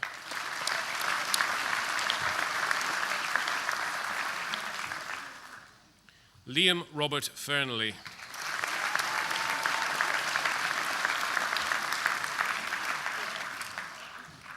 Rebecca Foster.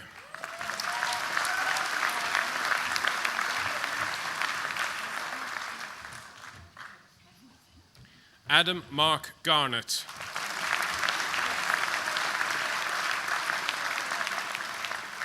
Sophie Catherine Gilmartin.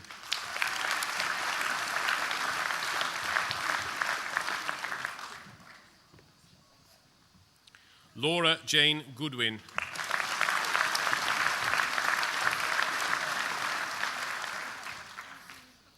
Robert William Greenwood.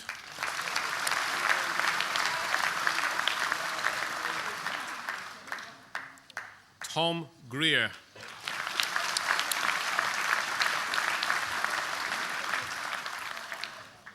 Lauren Shan Grimster.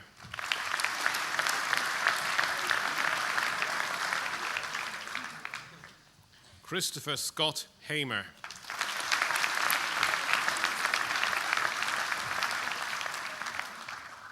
Daniel Ricky Ham.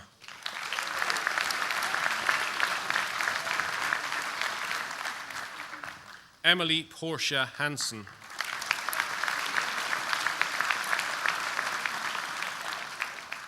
Amy Louise Haynes.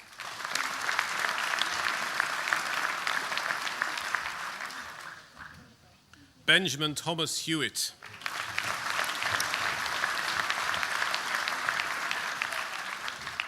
Luke Benjamin Holden.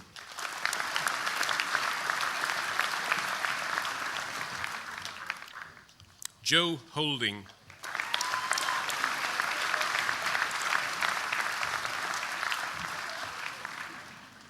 James Alexander Hurst.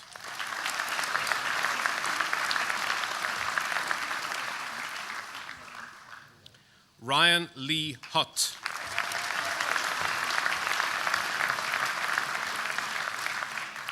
Callum Gerard Hutton.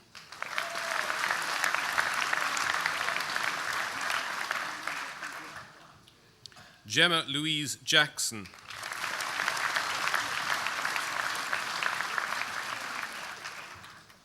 Ian Johnson Jardine.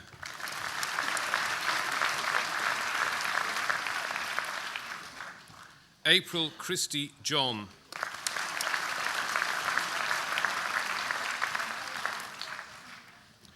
Joseph Michael Anil Kirby.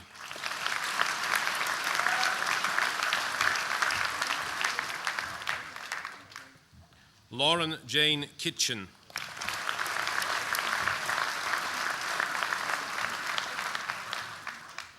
Adam Connor Laithwaite.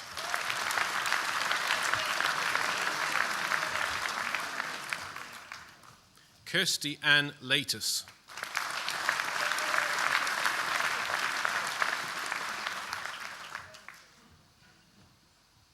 Connor George Leach.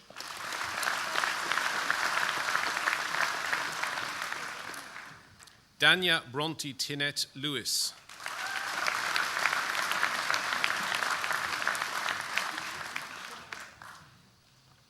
Jordan Lee Lord.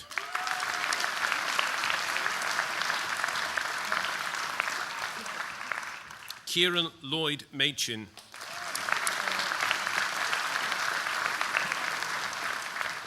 Jonathan Andrew Marshall.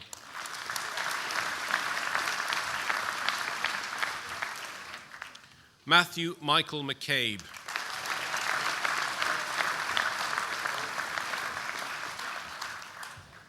Lewis John McCaffrey.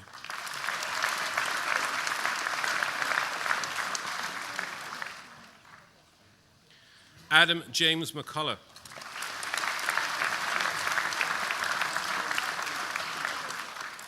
Danielle Jane McGifford.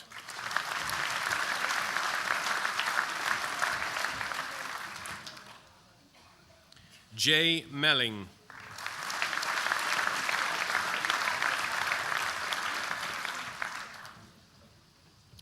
Lydia Niamh Carras Morgan.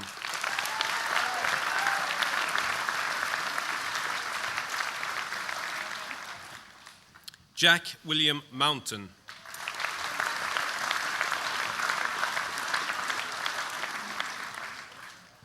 Ben Joseph Murray.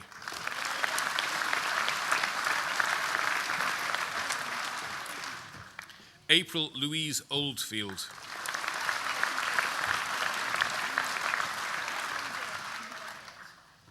Alexander Mark Openshaw.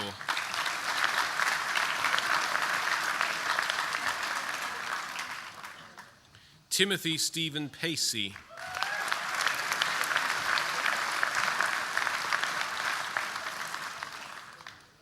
Nadine Amy Parkinson.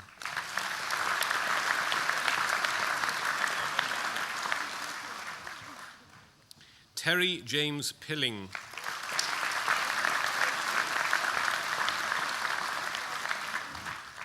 Lewis Plackett.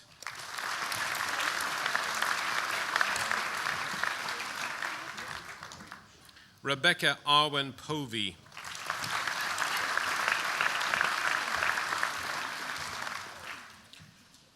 Oliver Germain Prescott.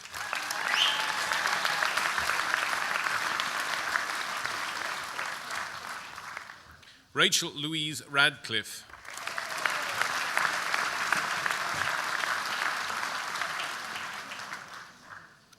Jack Edward Ralston.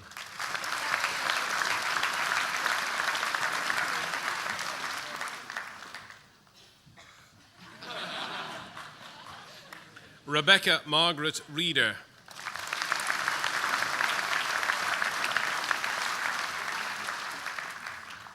Hannah Victoria Richardson.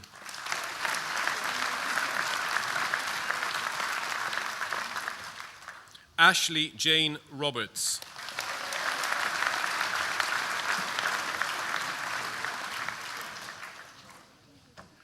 Kimberly Robinson.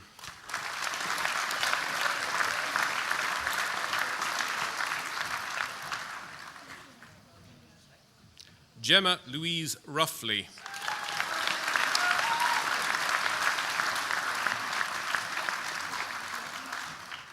Eleanor Grace Rowan.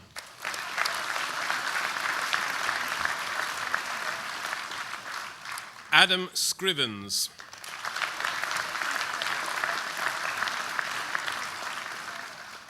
Aaron Sinnott.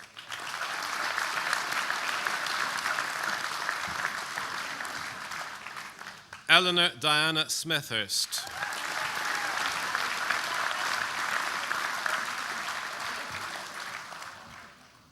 Holly Adele Southward.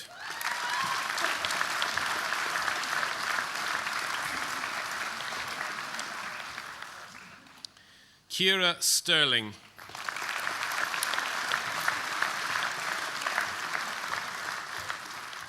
Kieran Paul Sutton.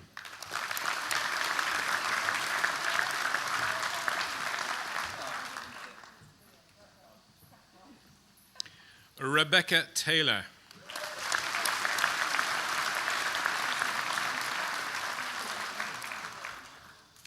Andrew Richard Walsh.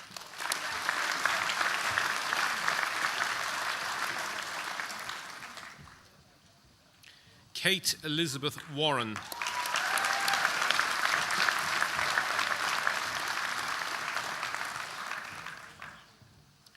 Liam John Webb.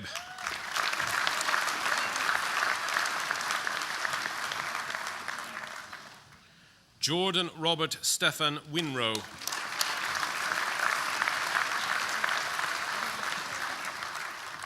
Rachel Louise Winstanley.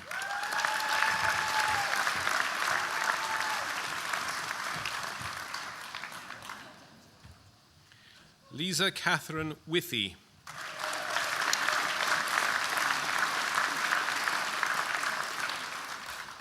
For the degree of Bachelor of Arts with Honours in Sports Development, Zachary David Alger.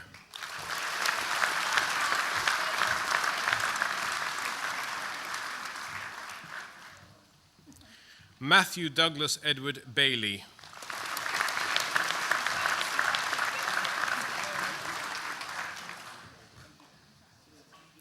Clarissa Charlotte Vanessa Blythe.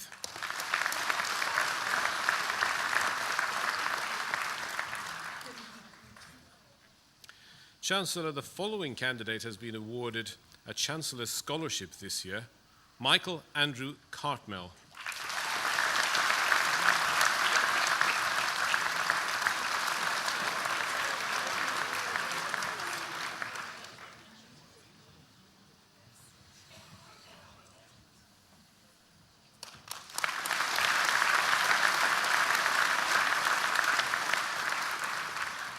Ryan George Corfield.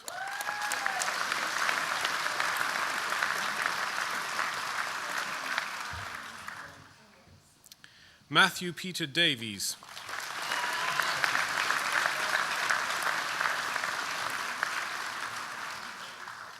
Kane Mark Davis.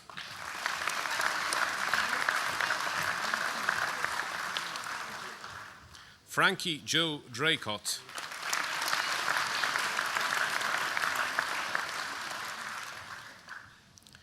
James Robert Paul Gardner.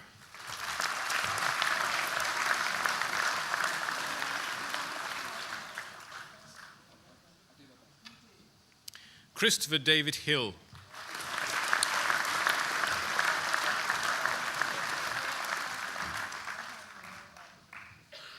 Ellie Hodgson.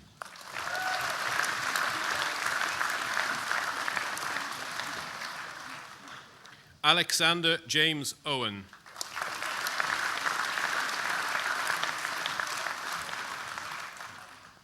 Rebecca Sheridan.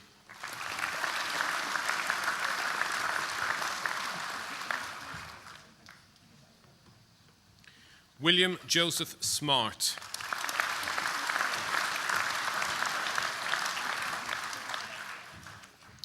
Daniel James Walsh.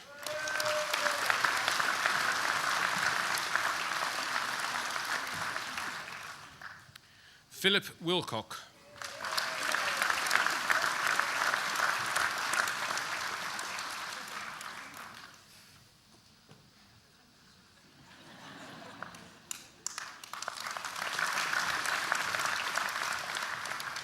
For the degree of Bachelor of Arts with Honours in Sports Studies, Chancellor, the following candidate was a recipient of the Chancellor's Scholarship in 2014. Philippa Joy Collier.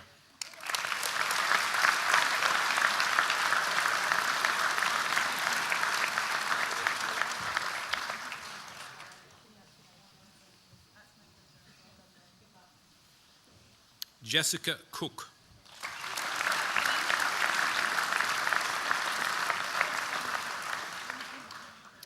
Emma Louise Gill.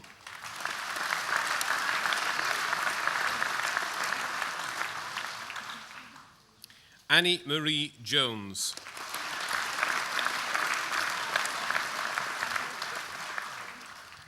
Grace Deborah Lamsdale.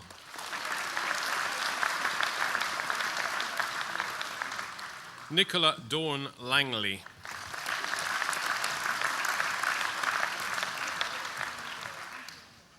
Angharad Emma Leighton.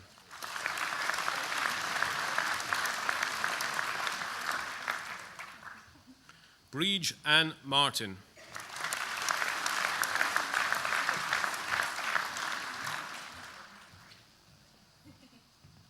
Jordan Joseph McKinstry.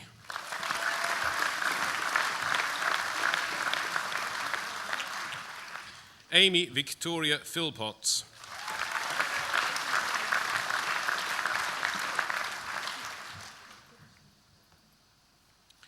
Stephanie Rochelle Spencer.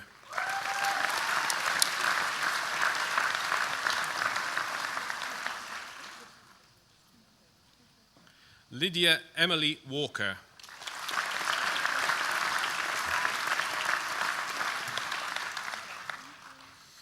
Chun Mei Jimmy Wong.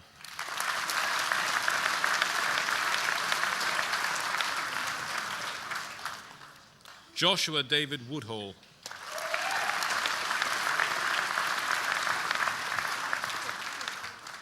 Ryan Thomas Young.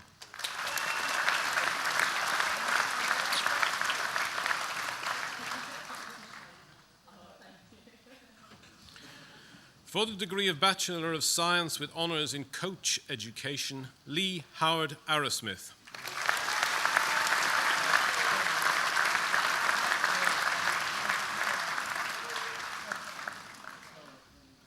Peter Isaac James Banasco.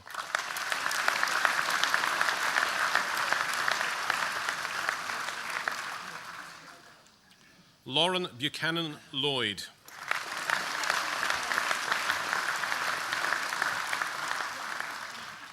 Elliot Joseph Burke.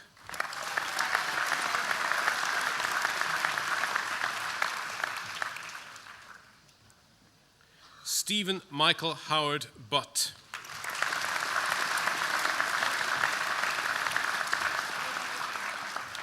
Daniel John Francis Gahan.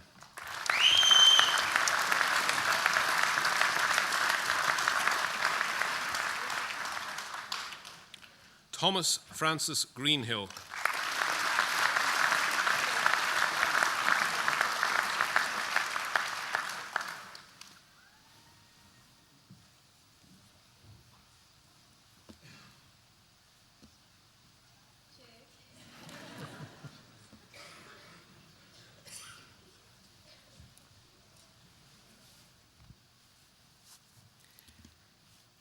Elliot John Hardy.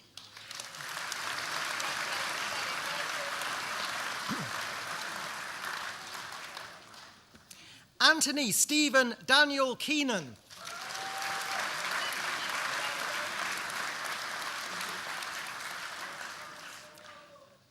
Simone Alicia McGill.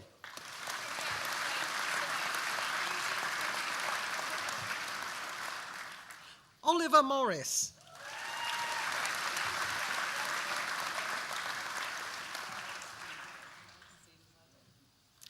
Simon Neil Shaw.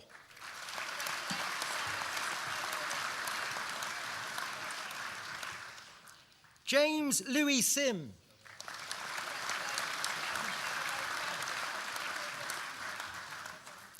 Luke Anthony Stewart.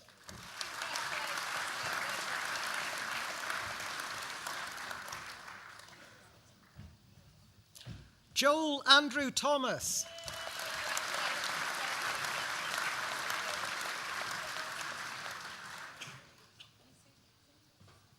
Samuel James Vicker.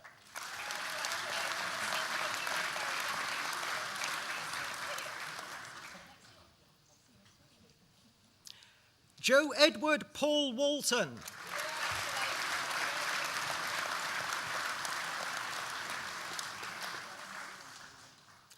Sarah Lois Williams.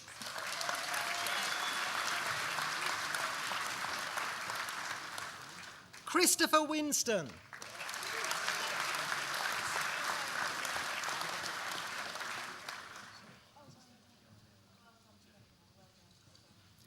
For the degree of Bachelor of Science with honours in Sport and Exercise Science, Applied Sports Science, Jack Martin Armstrong.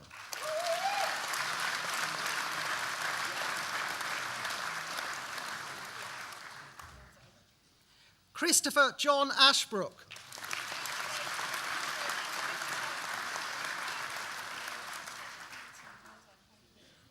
James Percy Ewell Beckenham.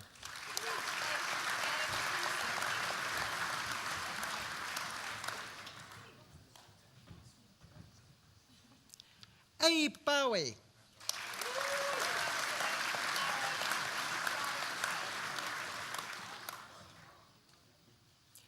Dominic Sebastian Butler.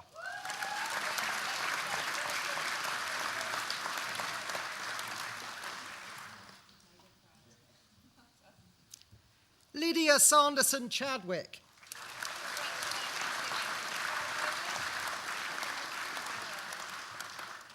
Isaac Thomas Davy Day.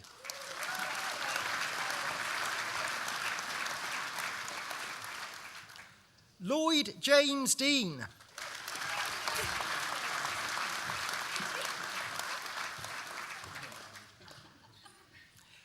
Patrick Connor Dundon.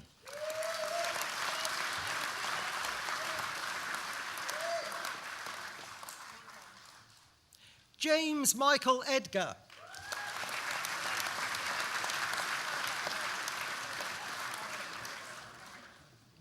Lauren Fairhurst.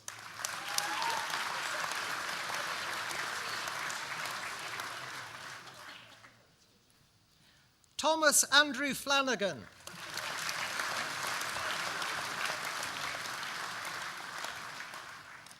Joshua Joseph Falbert.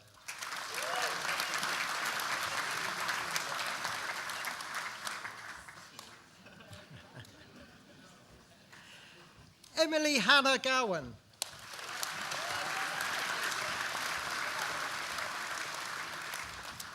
Michael David Gray.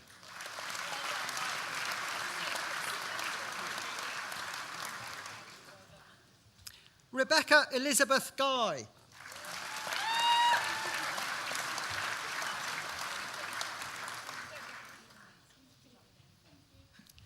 Liam Hampson.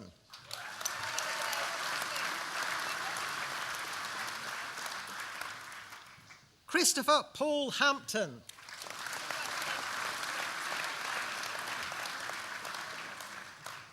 Molly Hancocks.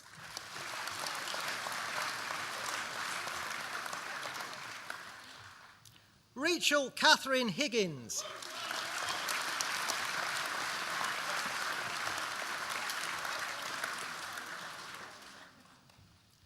Kieran Thomas Hodson.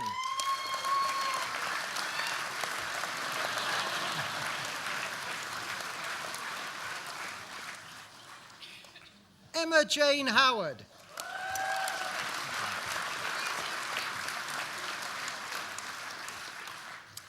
Alex Johannet.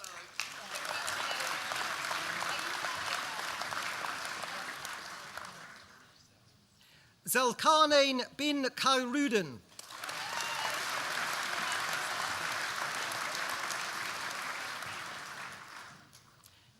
Daniel Anthony King.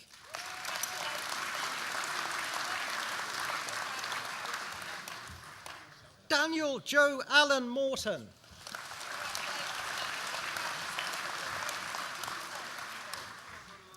Danielle Murphy.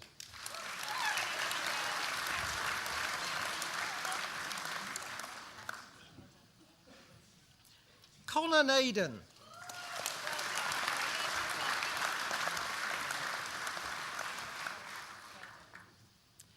Dean Alexander Owen.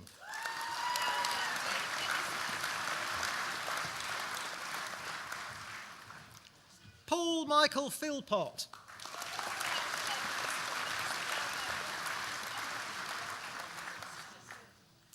Kyle James Platt.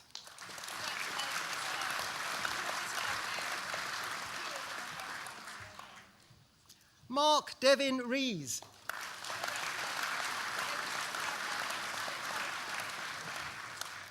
Jacob John Roberts.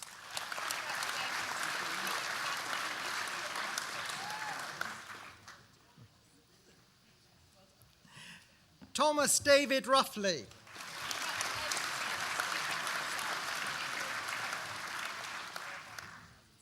Lauren Sanders.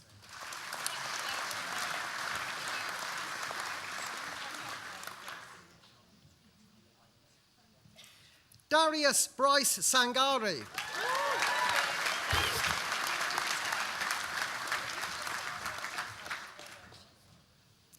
Lauren Jane Senior.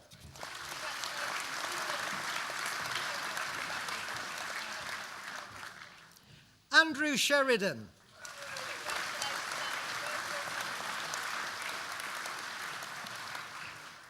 Matthew Tween Edward Smith.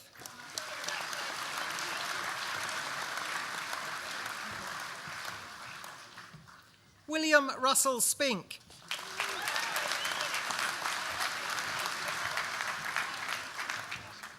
Stephanie Louise Stafford.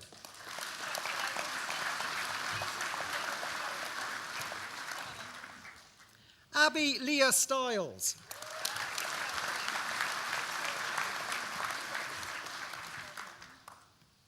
Faye Louise Wade.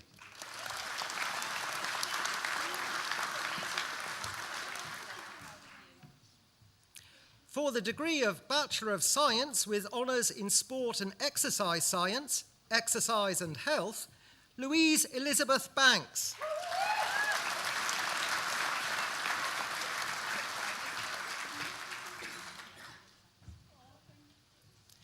Adrienne Robin Campbell.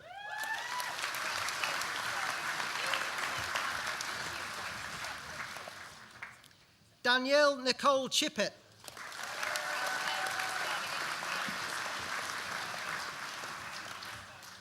Robin Alice Clark.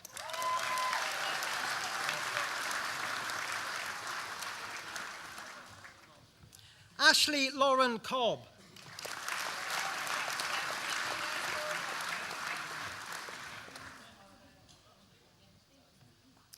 Daniel Joseph Cully.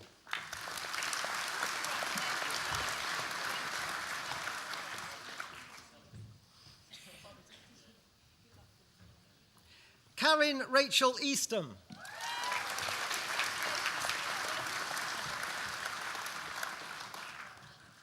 Mitchell James Finley.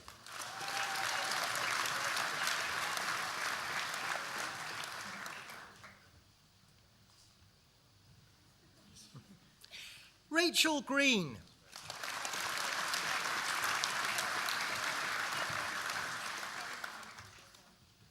Jamie Robert Greenall.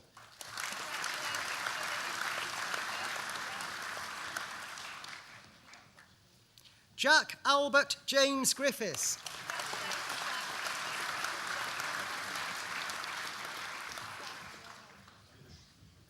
Liam Thomas Joyce.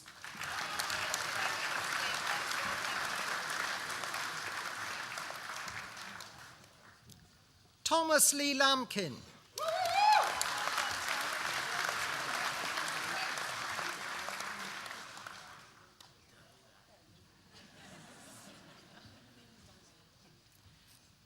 Daniel John Marland.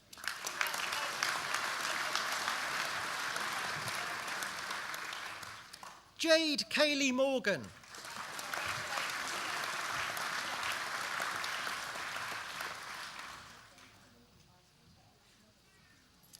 Michael Peter Quirk.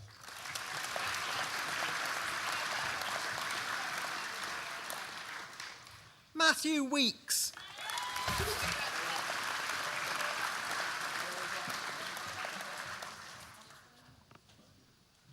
Andrew Charles Williams.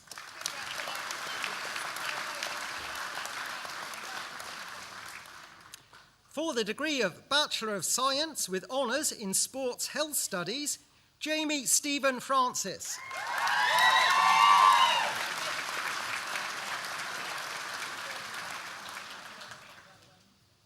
Hannah Elizabeth Rebecca Scales.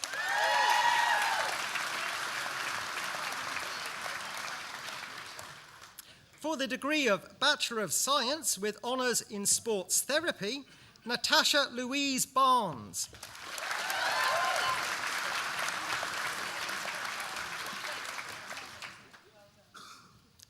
Charlie Ray Bowen.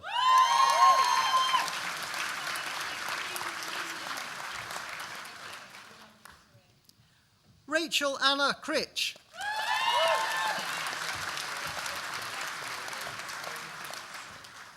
Rachel Dauncey.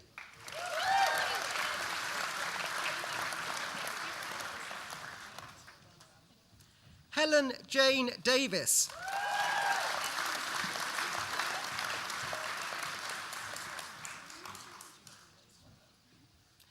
Danielle May Erskine.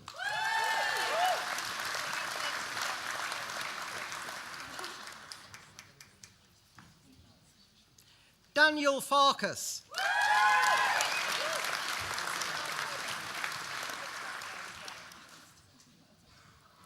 Declan Lewis Gall.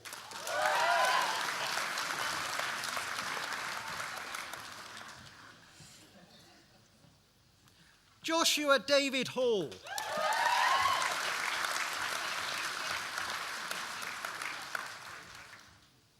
Jamie Paul Harris.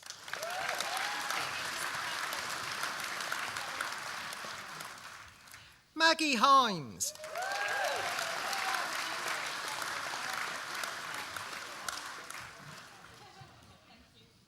Callum Paul Jackson.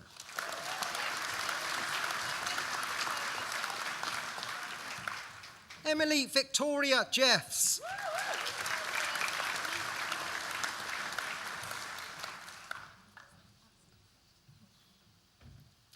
Daniel Allen Jones.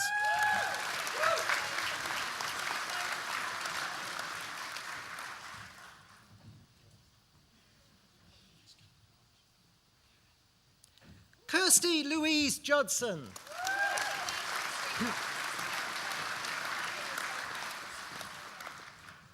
Luke Cavalares.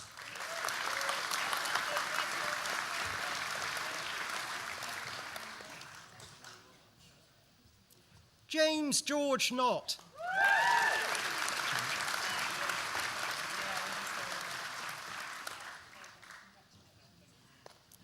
Robert Franjo Kolonich.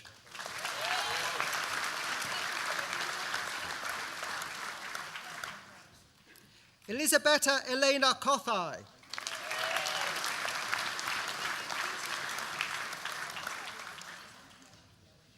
Samuel David Leggett.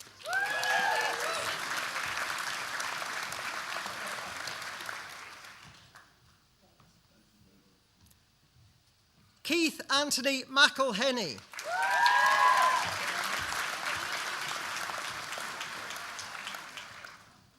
Shannon Francis McGinty.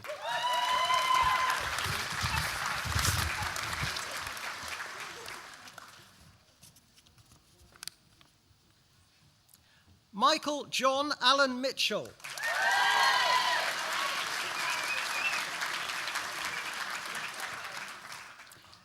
Sophie Story Monaghan.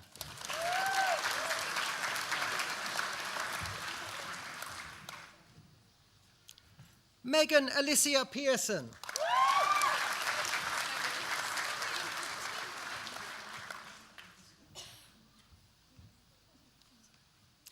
Charlotte Helen Porter.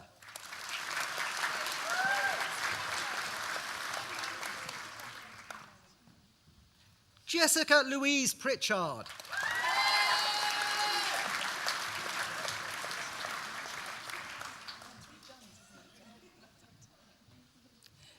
Dale Sanderson.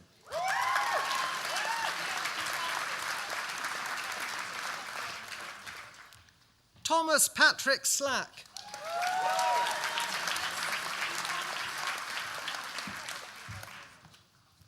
Samantha Stevenson.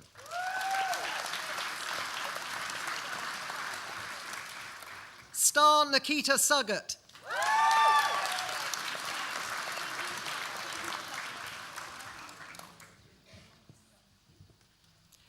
Louisa Jane Ulf.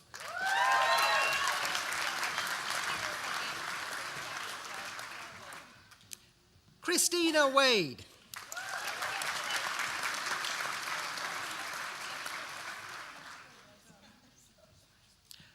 Grant James Alex Wayne.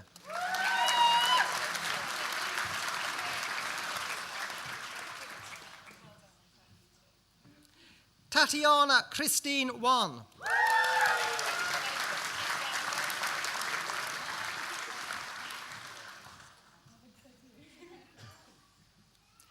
Benjamin Thomas Webster.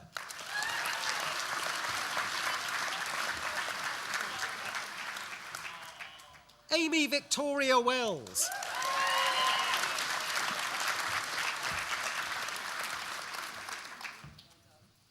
Melissa Wilding.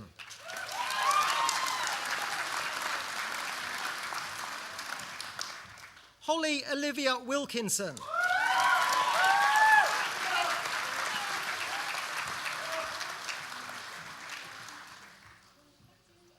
Callum James Williams.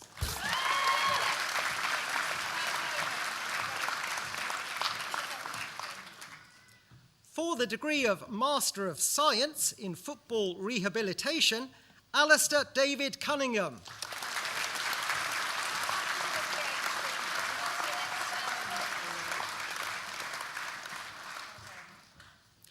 For the degree of Bachelor of Arts with honours in Criminology and Criminal Justice, Grace Montague.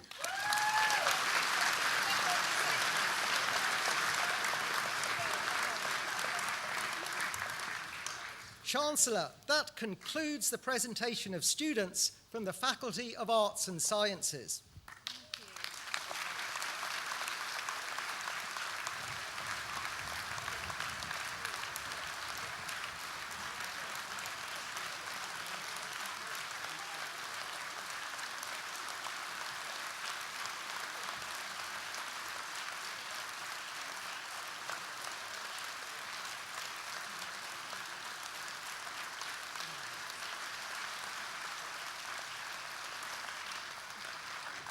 Well, I don't know why you're clapping, because I haven't finished yet.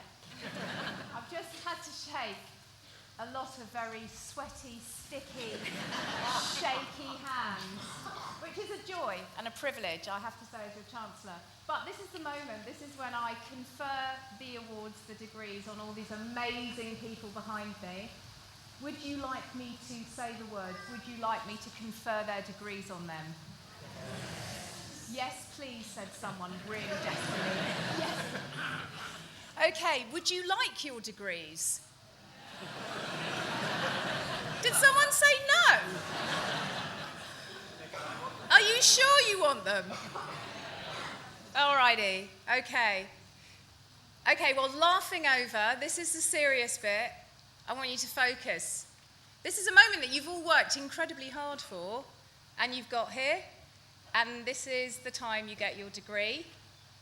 Take a snapshot, take it as a memory, and hold it so that whenever you have times in your career moving forward, and you might lose a bit of self-belief, which is normal, you remember this moment, because this is the moment when you knew what you could achieve, and you can achieve anything. By the authority vested in me as Chancellor of Edge Hill University, I hereby confer the awards for which you have been presented, and I heartily congratulate you all. Take your hats off and wave them in the air. Well done.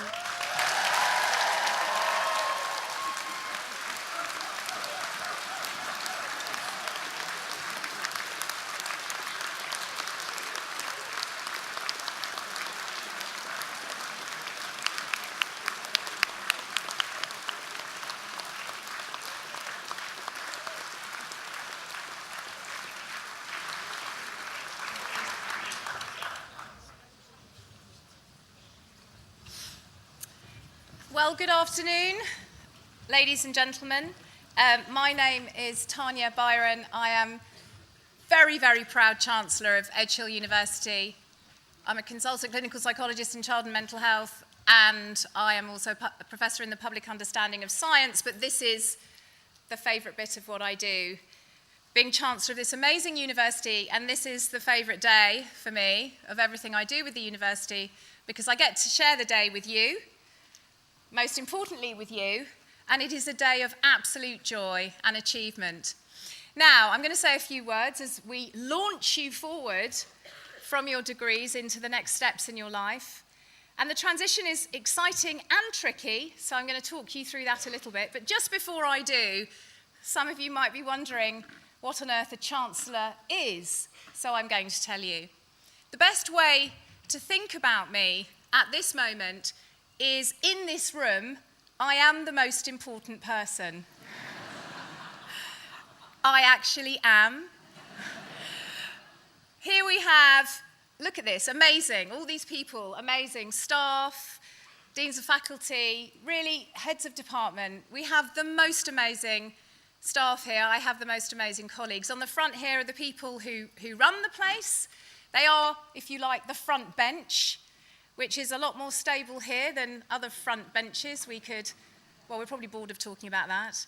If you look there, I point out my Prime Minister, the Vice-Chancellor, Dr. John Cater, CBE. He's very modest. He's the one with the very, very grey hair. My Pro-Chancellor's also got very, very grey hair. And actually, so has the Pro-Vice-Chancellor. Okay. As you can see, it's very tough working here. But Dr. John Cater, he's my Prime Minister. So therefore, please think of me as the Queen. Okay? I am the Queen of Edge Hill. And as your Queen, I want to launch you. Launch you like I would launch a ship into the ocean, into the sea of possibility, if you like, that you are now entering. First of all, I want to tell you how much of a privilege it is for me to shake your hands. I spoke to each and every one of you. Some of you could barely speak. A lot of you just laughed hysterically. A couple of you said you felt sick. Thank you for not being sick.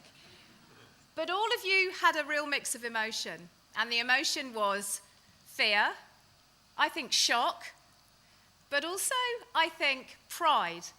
And I asked most of you, all of you in fact, are you proud of yourself?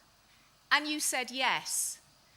Please, please, please don't forget that you said to me, I am proud of myself. It's a really important memory. It's a really important concept for you to hold on to in terms of your own self-belief moving forward. This university is 131 years old. 131 years ago, the first non-denominational teacher training college for women in this part of the country, the second in the whole country, was opened here at Edge Hill. It was Edge Hill College at the time. And it was a real moment of social change in education for women, particularly because it was where women could now get training in a vocation that wasn't trained or controlled by the church. This was real emancipation for women in terms of social change and employment. And you will see the colours that we all wear, the colours of our crest. These are the colours, some of the colours of the suffragette movement, the suffragettes being the women who tirelessly and courageously fought for social change. And they fought, some gave their lives, but they fought in order for women to have the vote and for things to change in society, for things to feel equal between the genders. And it was because of them that we have so many women in education at all levels. Now, these are the principles which we as a university are built on. It's about social change. It's about inclusion. It's about democratization of education. We don't do elitism here. We do excellence. And indeed, we are so excellent that last year we held the title of University of the Year. We are growing. We are getting awards all the time in all our departments. And we have an over 95% rate of employment 6 months after graduation. We do our job and we do it well. but we do it built on the principles upon which we were founded. So this is what I want to say to you. As you leave here, you're not just leaving with a degree, you're leaving with an Edge Hill degree. And this degree will be recognised not just nationally, but also internationally, because of the reputation of the university, which is growing, but is also already incredibly high. It's a degree built on the principles of the way this place came to be and continues to flourish and to develop and to be run. So when you do what you do, when you do your jobs, do not be complacent. Do not take the safe bet. What I expect from you, I hope from you, as ambassadors of my university, is that you continue to challenge, to push forward, to see difference where that needs to happen, and you make it happen. Be brave, be courageous, reach out to groups that may be disempowered, empower them through the work you do. That's why we chose you. You applied amongst thousands of applicants, and we choose people who we know have the spirit and the courage to take forward the values of the university, as well as the intellectual capacity to deal with the demands of the degrees that you have all gone through. Now, you've done that, but this is where the hard work begins. If there is ever a moment moving forward when you feel really challenged and you doubt yourselves, and trust me, there will be. Ask any of us here who are all very successful in our own careers. A successful career is built on challenge and sometimes what may feel at the time like failure. Because out of that, opportunity grows and we develop and we move forward and we are stronger. If you ever have those moments and you cannot use this memory on its own to pull yourself back, to be the person that you are now here sitting in this university on this day, then come back here. You are part of our family. You are our alumni. You are now our graduates. But you are still very much part of us, and we will always be here for you because you are our ambassadors. So never ever feel you cannot fulfill the promise that you have made to yourselves based on the work that you have done to get yourself to this point. I'm really proud of you. I'm proud to be your Chancellor. I'm proud to have given you your degrees. And I wish you all the best for your future. Be brave, be strong, be courageous, but most of all, have a lot of fun. So on behalf of myself, your Queen, and the entire cast of Harry Potter, I'd like to say thank you so much for all the support you've given us, and have a wonderful, wonderful day. Thank you.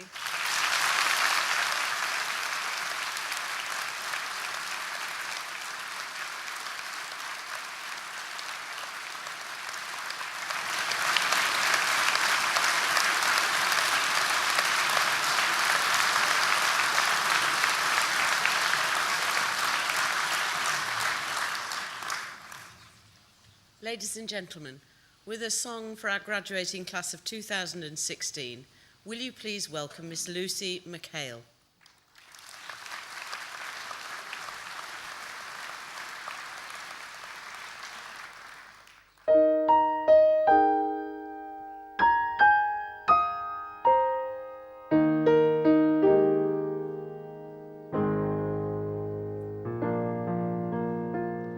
I've heard it said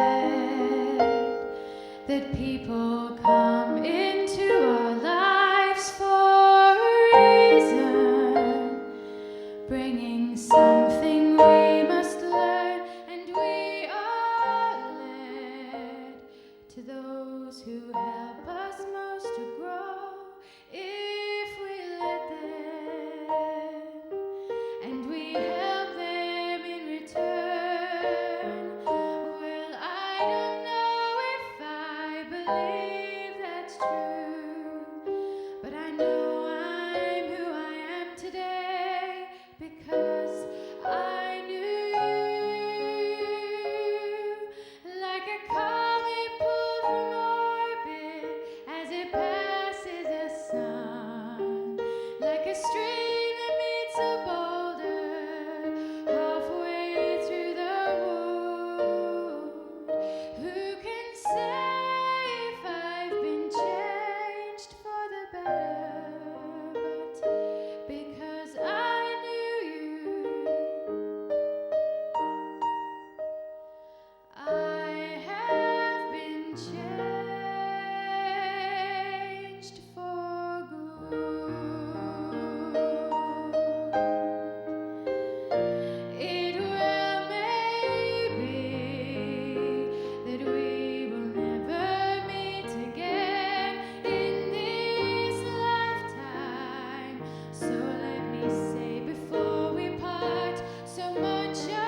Thank you, Lucy. It comes back to me with the floppy Hogwarts hat to close.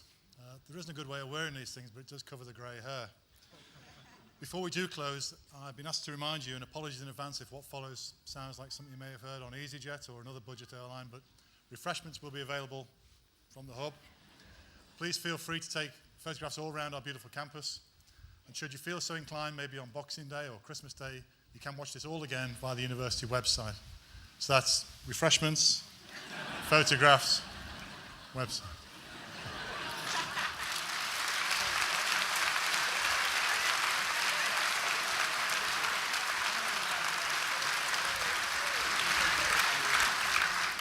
Strictly Come Dancing are still recruiting, but we'll be applying. We recognise today is a special day, so please make the most of it and have a safe journey home. And on behalf of the university, I declare this congregation closed.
Good afternoon and welcome to Edge Hill University.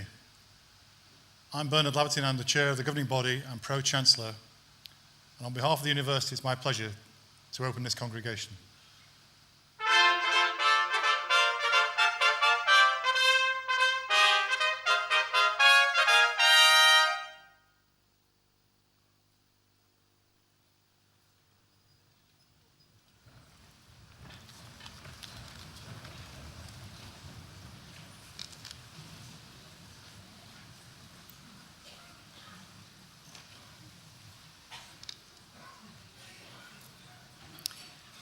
Good afternoon, Chancellor, Pro-Chancellor, Deputy Vice-Chancellor, Pro-Vice-Chancellors, graduands, families and friends.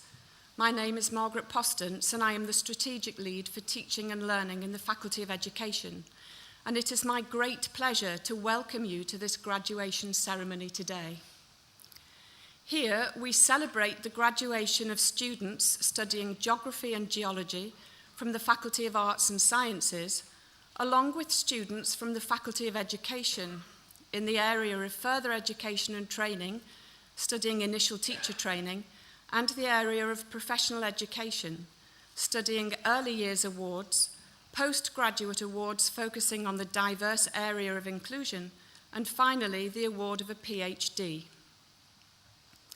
All of these students have committed to and succeeded in studying one of the most challenging modes of learning. To be where they are today, they will all have committed long hours of hard work, dedication, and sacrifice. I'd like to take a moment of your time and ask you to think about a star appearing on a clear night sky. Its splendor generates in us a mystery, leaving questions as to how it came to be. Intensifying from vast non-existence, mammoth clouds of gas and dust many light years away are gathered to form an enormous mass. Now, a majestic thing has emerged, and as it begins to glow, one can only stand in awe of its beauty and radiance. Hence, a new star is born. Today, all of the graduands that you see to my left are some of the stars of Edge Hill University, and especially for this ceremony, and rightly so. As I've just highlighted, a star is formed out of a cloud of cool, dense molecular gas. In order for it to become a potential star, the cloud needs to collapse and increase in density. But despite all of that pressure, their dazzling brilliance never fails to stand out and shine across unimaginable distances for myriads of years. Your journey here, whilst you've studied at Edge Hill University, does, I feel, resemble that of a star. You entered the university with a big goal, to graduate with pride and dignity, and to develop your skills, knowledge, and expertise so that your future employment prospects are as good as they could be. However, I feel certain that you, and probably your families and friends, were also aware of some of the potential pressures facing you during your studies.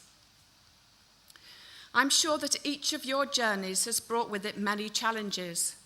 Challenges such as the decisions you have had to make and the feelings that have had to be nurtured. I'm also aware that your chosen journey will have created challenges for your family and your friends who have supported you, some of whom are here celebrating with you today.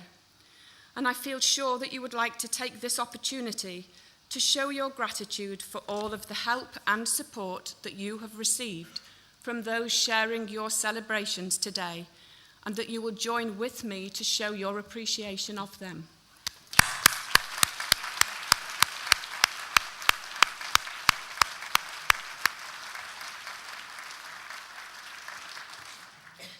Indeed, Edge Hill University has always been there to support and to nurture you towards becoming the successful people that we see in front of us today.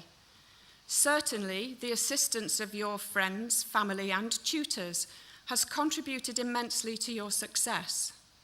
Even taking into account the heavy demands that were placed upon you by your tutors, the never-ending piles of reading, writing, and research, plus the inevitable influences of modern society and technology, Thankfully, Pokemon Go was not available during your studies, or else that temptation might have proved just too much.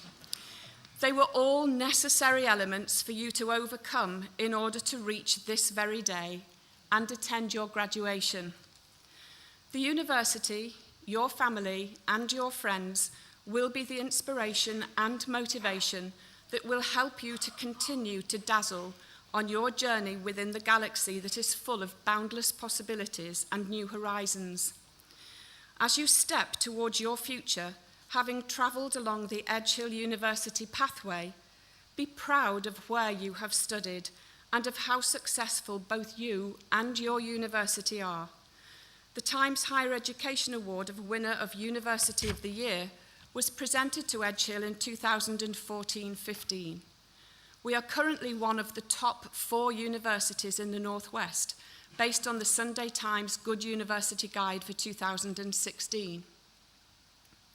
The Times Higher Education Student Experience Survey for 2016 has named Edge Hill University as offering the best student experience in the Northwest, and you have played a significant role in these achievements. The university will continue to be there offering support, guidance, and dare I say it, more study programs for you to engage with in the future. Do continue to be part of our ever-growing constellation and be as proud of your achievements as we all of you today.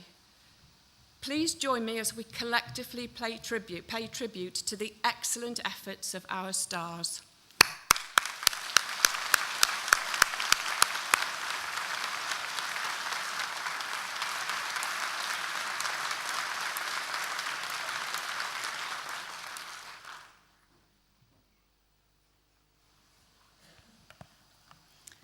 Chancellor, the single most important responsibility of any university is to provide high-quality learning, teaching and support to its students, and it's a responsibility we take very seriously. So we were delighted when 5 years ago the Students' Union approached the university and asked if we would co-sponsor a set of awards for those staff, both teaching and support staff, who, in the opinion of our students, had made a particularly outstanding contribution to their learning and living experience. This year, several hundred staff were nominated by our students, and from these several hundred names, just 15 staff were chosen by a joint panel of the Students' Union and the university. These colleagues are receiving their awards alongside our students at Ceremonies this week, and I'm delighted to introduce Matthew Greenhalgh, the President of the Students' Union, to present one of these awards today. The award goes to a member of teaching staff who her students wanted to recognise for her enormous enthusiasm and professionalism. They praise her for the time, care and effort she clearly invests in her sessions, and they recognise that her approach and how she acts as a role model to them undoubtedly makes them more effective in their teaching. They also praise her patience and her clarity and her ability to make learning enjoyable. The award goes to Ruth Rayner.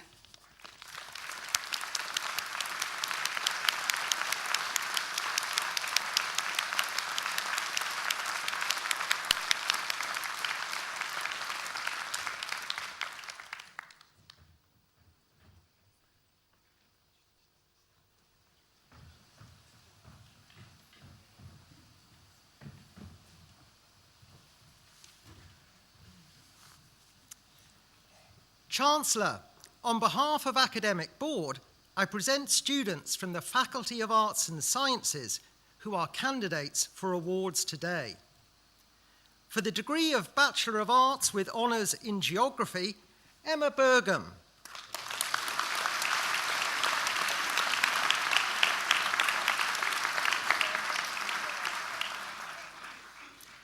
Daniel Gwyn Davis.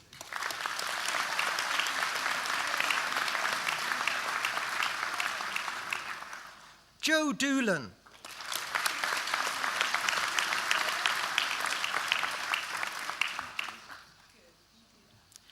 Teodora Golemziska.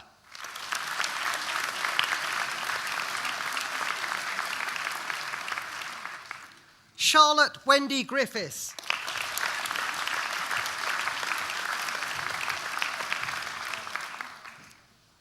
Naomi Caitlin Howard.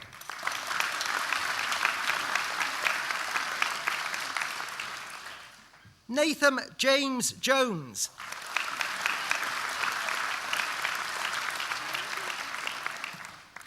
Alexander Kian Loverock.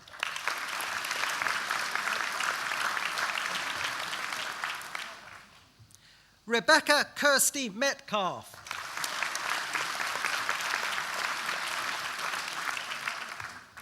Liam Peter Murray.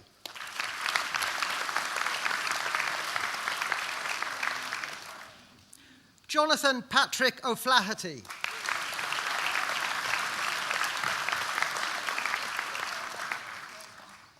Alice Margaret Roberts.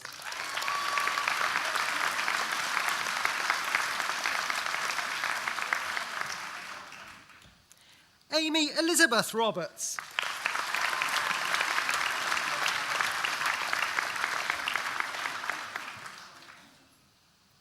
Emily Louise Roberts.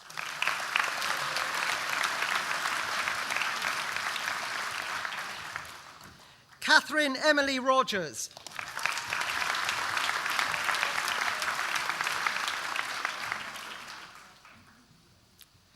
Katie Miriam Van Ecker.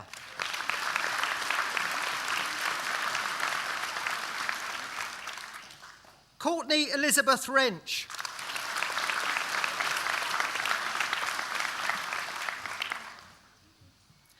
For the degree of Bachelor of Science with honours in Environmental Science. Chancellor, the following candidate was a recipient of the Chancellor's Scholarship in 2013. Daniel Ivan Vacharnikov.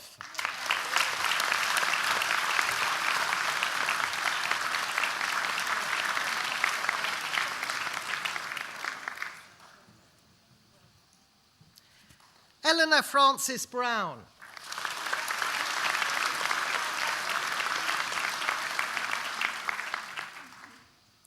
Daniel Michael Burton.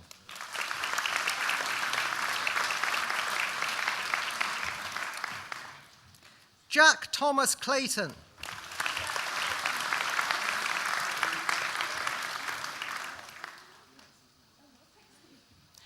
Andrew Mark Howell.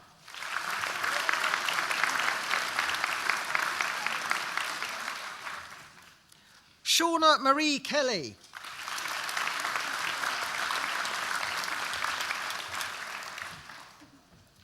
Thomas Paul Owen.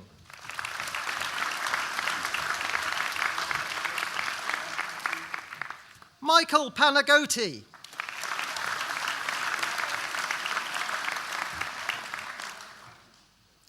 Tanya Louise Ratcliffe.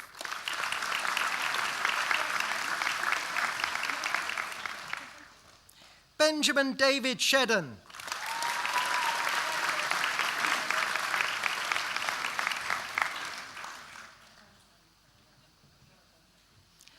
Joseph James Thomas.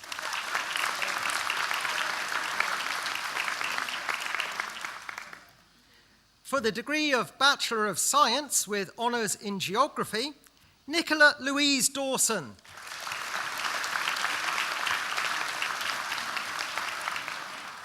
Jennifer Kidd.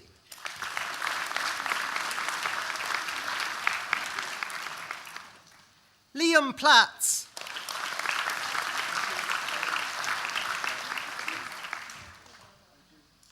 Karen Isabel Reed.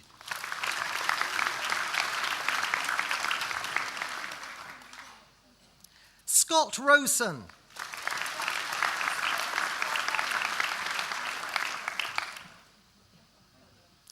Adam Alexander Sanderson.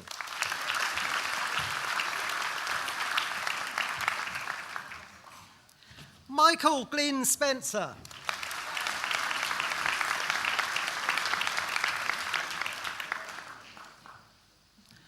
Laura Woolley.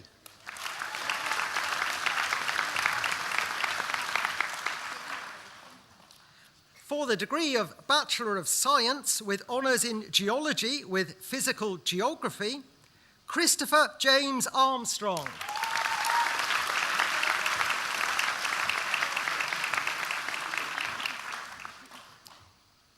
Stephen Charles Boot.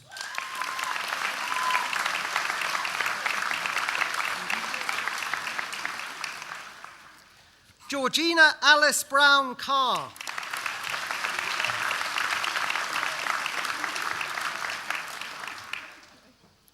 Thomas Anton Costello.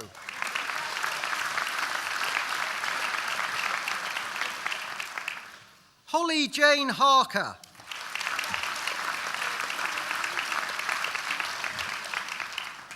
Christopher Samuel Harris.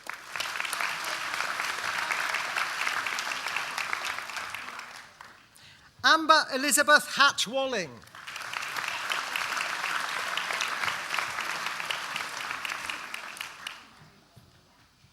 Christopher Paul Hurley.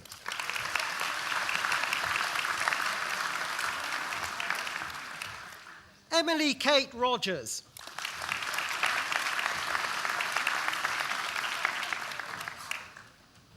Rachel Satterthwaite.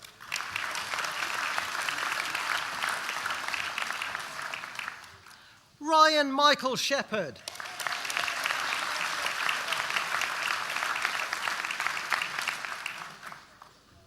Oliver John Smalley.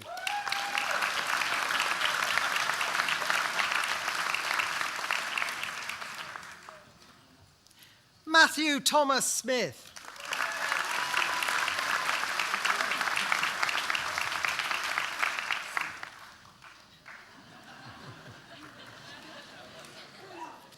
Blythe Eleanor Tinsley.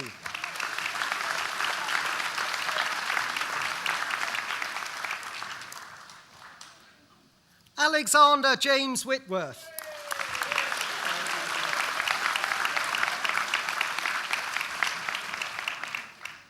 Matthew Tate Wilson.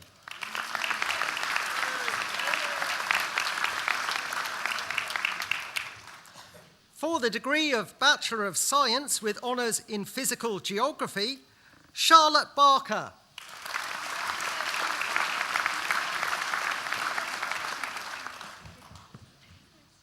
Joel Oliver Barnett.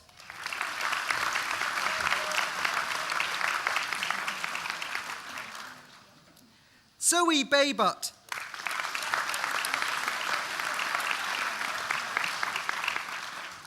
Ryan Mark Budd.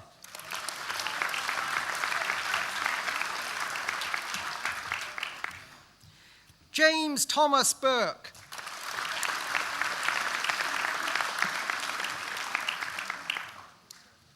Joshua Fletcher.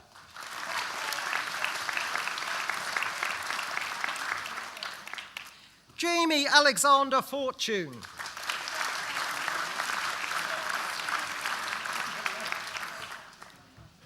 Christopher Roger Foster.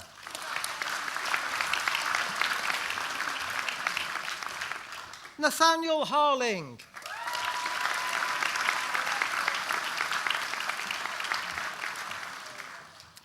For the degree of Bachelor of Science with honours in Physical Geography and Geology, Ryan Joseph Bridge.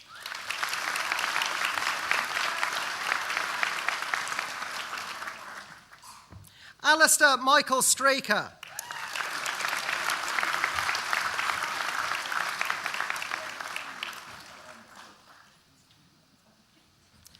For the degree of Bachelor of Science with honours in Physical Geography with Management, Jack Alexander de Wint Withington.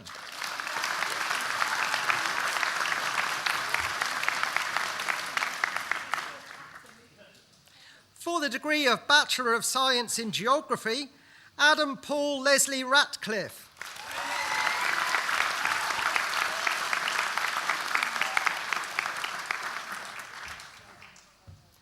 Chancellor, that concludes the presentation of students from the Faculty of Arts and Sciences.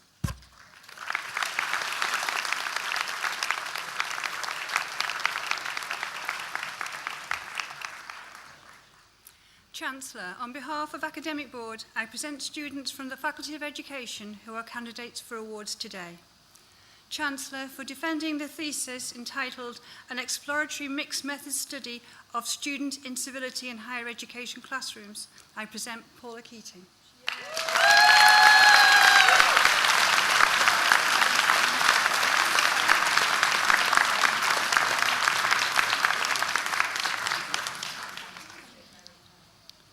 Postgraduate Certificate Education Dyscalculia, Angela Jane Draper.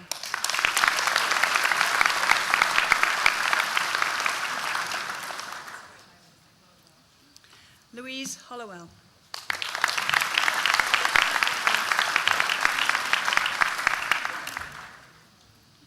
Postgraduate Certificate in Special Educational Needs, Senko Award, Carrie Elan Anson.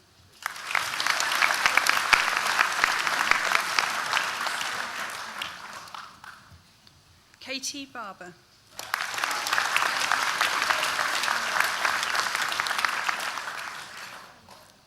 Amy Butterfield.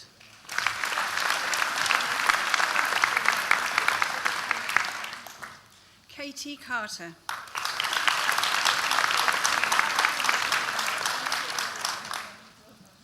Jill Alison Clayton.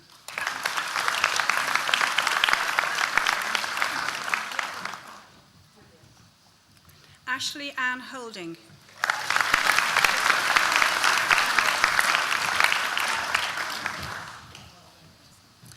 Holly Mary Johnson.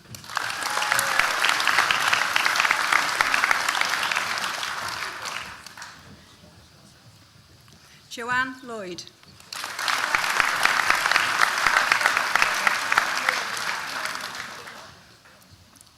Rachel McAdoo.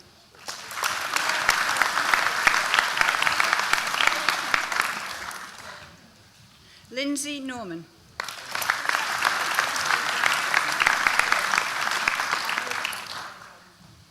Alexandra Jo O'Leary.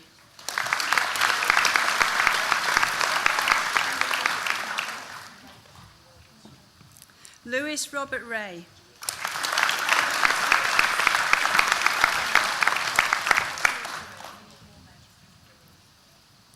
Michelle Karen Ross.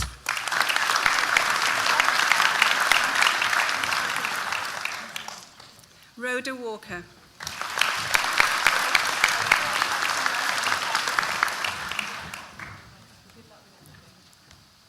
Postgraduate Certificate in Specific Learning Difficulties, Dyslexia, Ian Martin Gannon.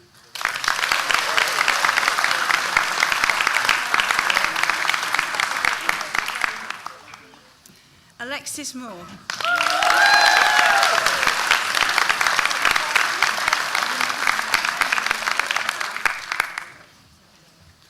Zoe Mulvey.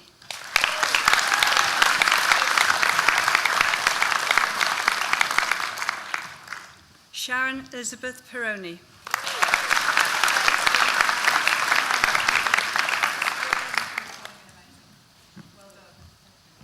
Rachel Rudd.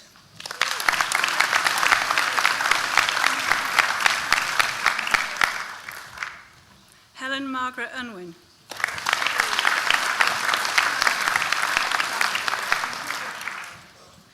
Stevie Jane Williams.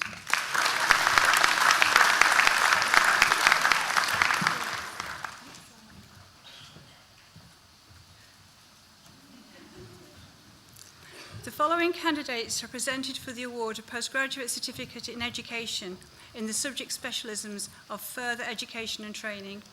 Adnan Abdullah.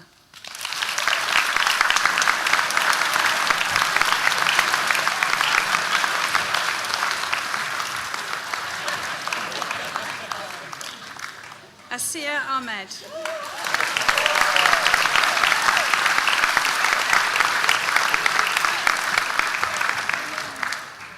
Christopher Beasley.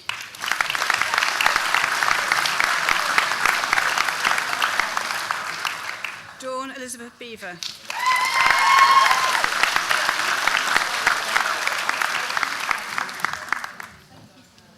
Kay Maxine Billingsley.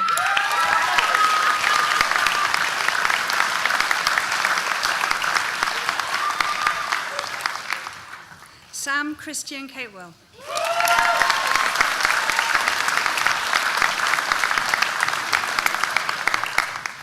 Jodie Carney.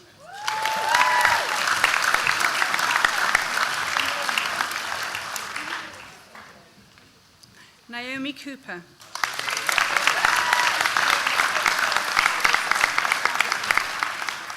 Jennifer Ann Coyle.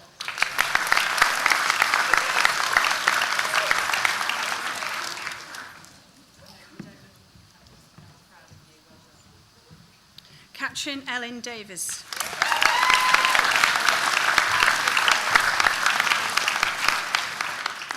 Bethany Louise Dodd.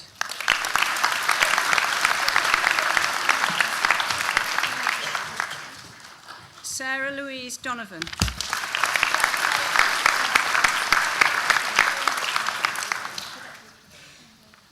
Danielle Zoe Dunn.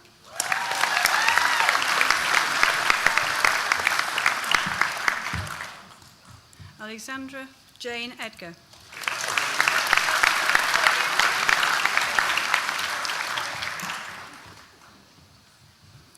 William Leslie Trevor Edwards.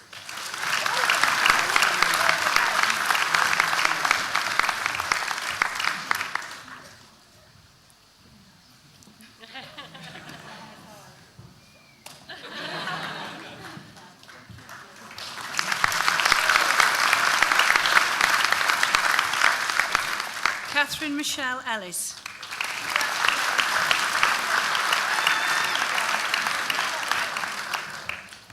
Hannah Foden.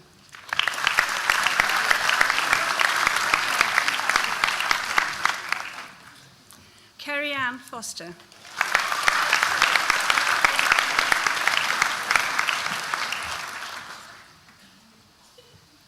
Christian Richard Paul Garth.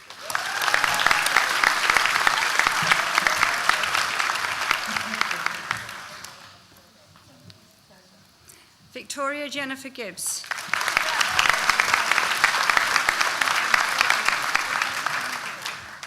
Scott Alexander Grime.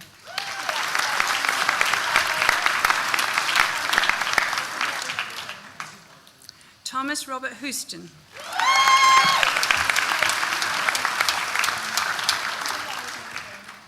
Nicholas Humphrey.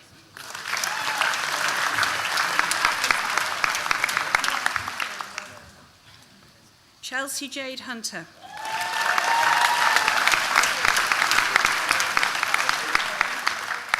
Sadiq Kotia.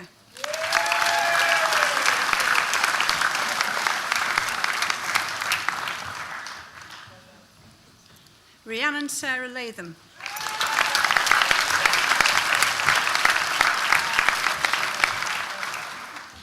Rebecca Emily Lawson.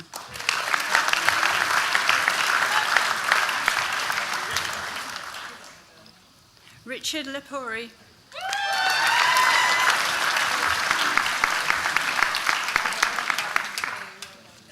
Jade Michelle Long.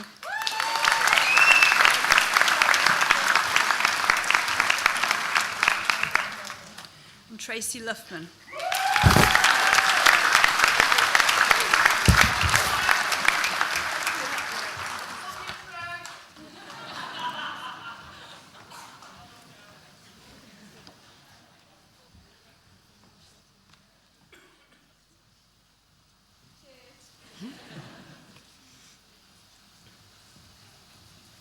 Okay.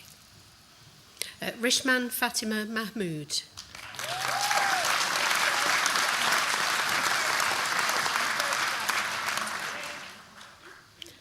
Amanda Jane Martin.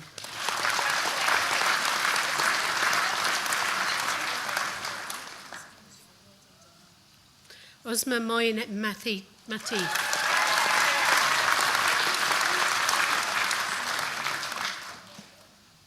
Carly Ruth McHale.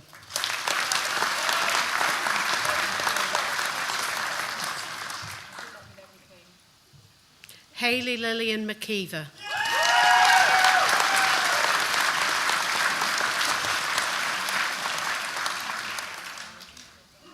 Ryan Christian Millington.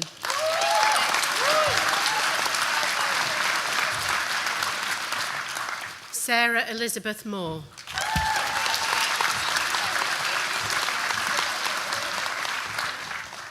Callista Ann Mullin.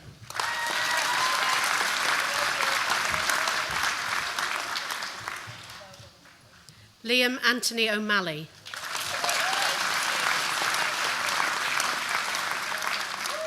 Ashley Lewis O'Neill.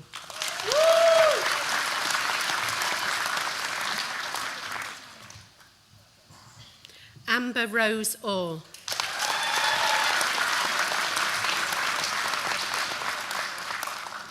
Laura Jane Parkinson.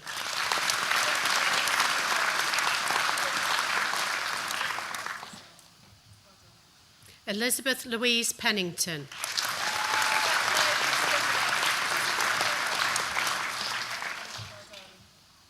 Melissa Kate Peavy.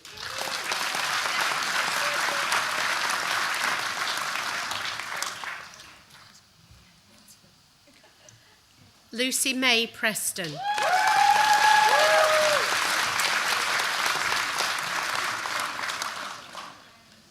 Paul Ralph.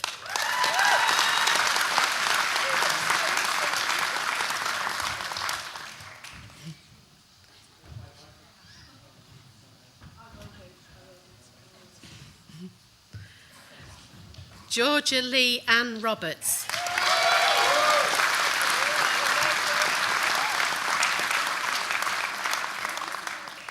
James Alexander Roberts.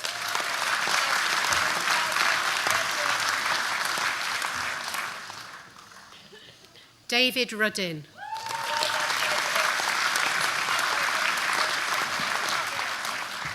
John Nicholas Scott.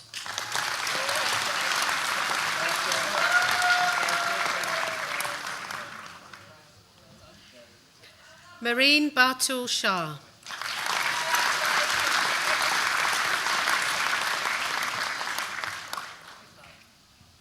Nazmeen Khartoon Shah.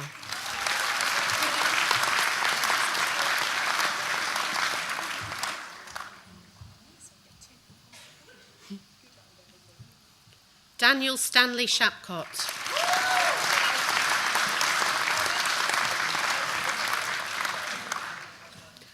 Mark Andrew Talbot.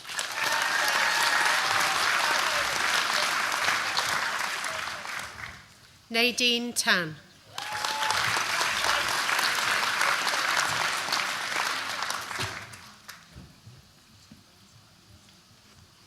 Cara Louise Turner.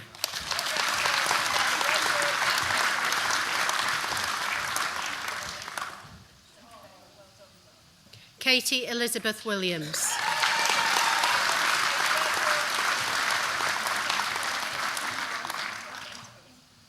Nicola Williams.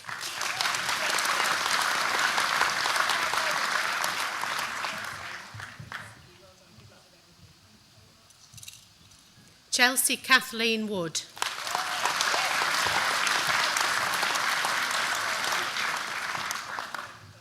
Post-compulsory education and training, Ian James Williams.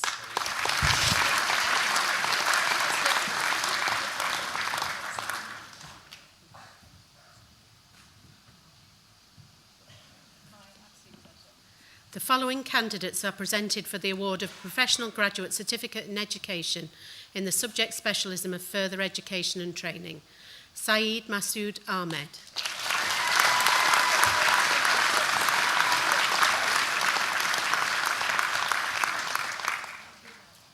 Shazab Azig Beg.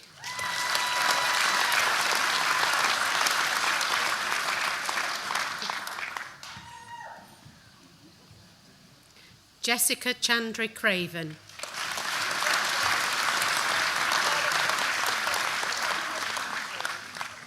Elizabeth Daniels.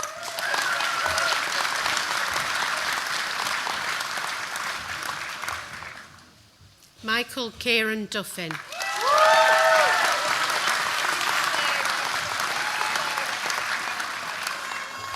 Holly Espy.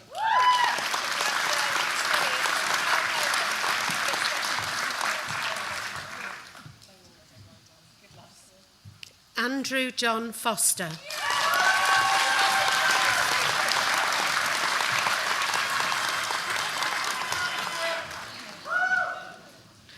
Paul James Green.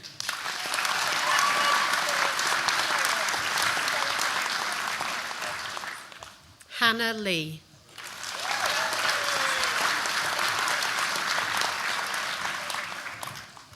Jennifer Sarah Nefesi.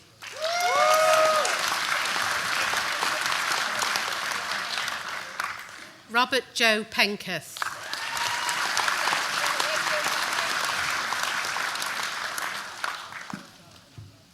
Elizabeth Margaret Ann Proudlove.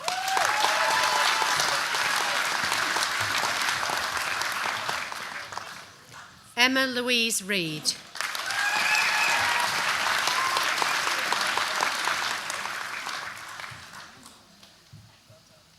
Dominic Philip Safman.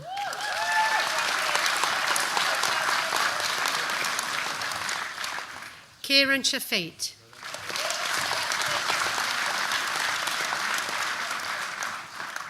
Maria Teresa Steele.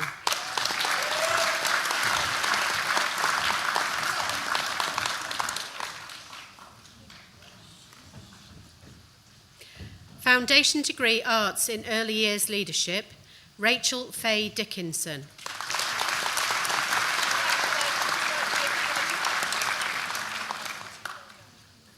Foundation Degree Arts in Early Years Practice, Anna Marie Bennett.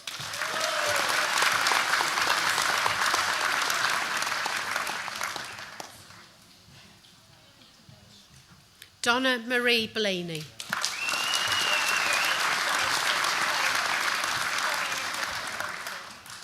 Joanne Louise Boardman.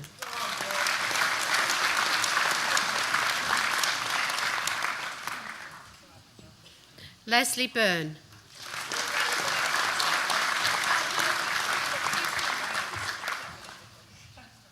Louise Duncan.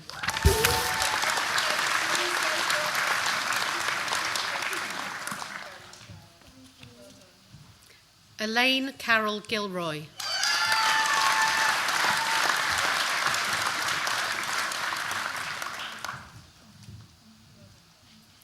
Liam Andrew Hall.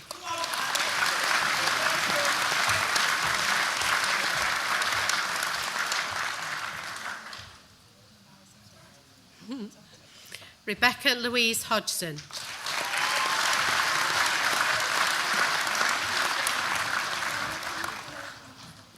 Samantha Elizabeth Holland.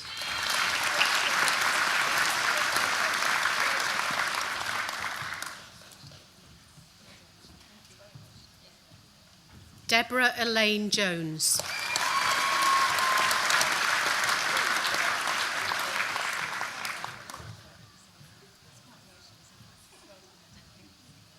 Katie Ann Jones.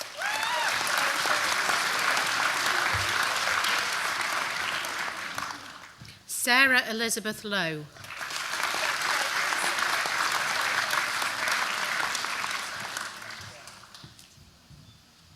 Claire Elizabeth Madden.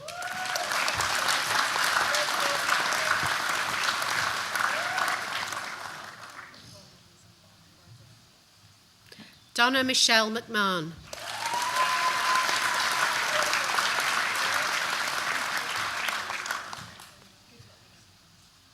Joanne Louise Monger.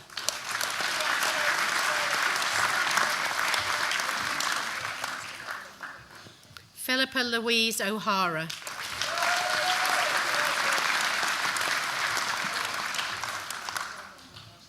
Megan Jane O'Keefe.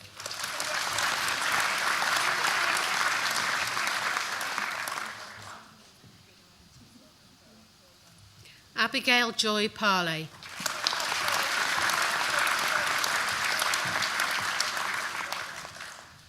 Andrea Jane Pollard.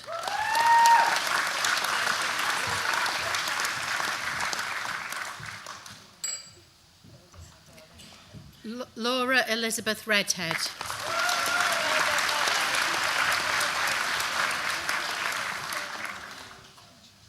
Chloe Nicole Scarhill.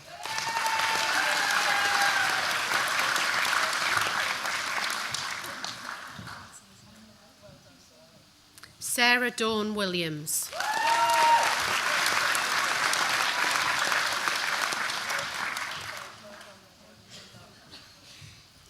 Foundation Degree Arts in Teaching in the Lifelong Learning Sector, Catherine Barbara Din.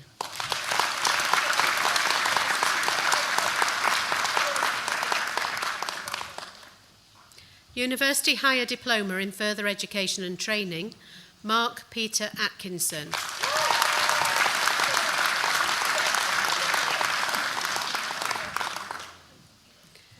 David Halsall.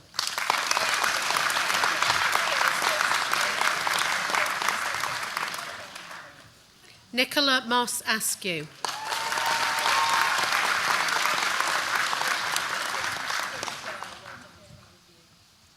Rebecca Louise Rees-Cormack.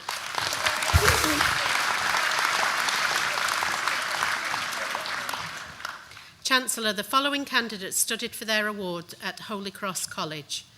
Foundation Degree Arts in Early Years Practice, Deborah Jean Alcama.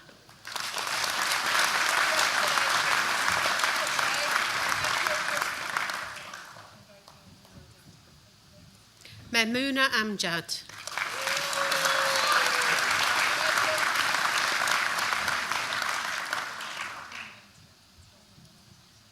Gemma Louise Amos.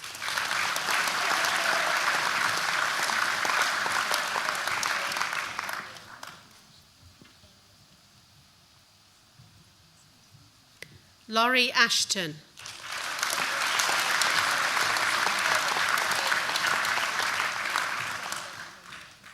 Janine Camps.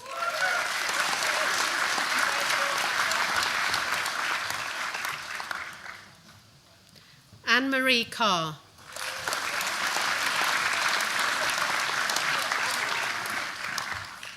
Rebecca Cartwright.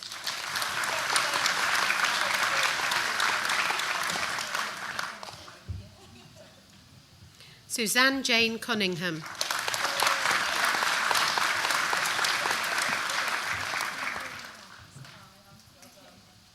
Sarah Dawson.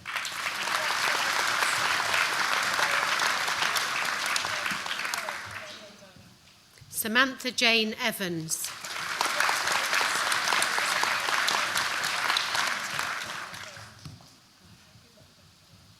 Shanna Farrow.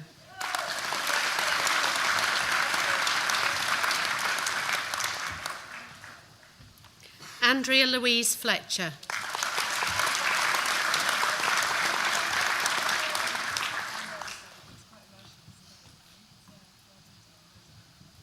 Sarah Halligan.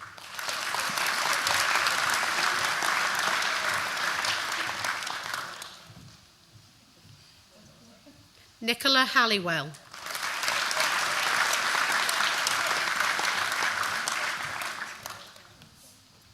Heidi Hayes.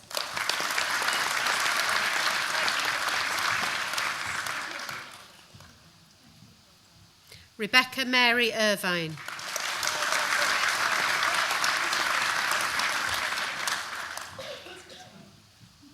Helen Lang.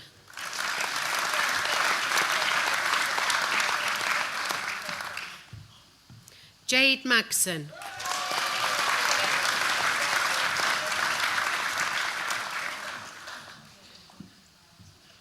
Nina Monaghan.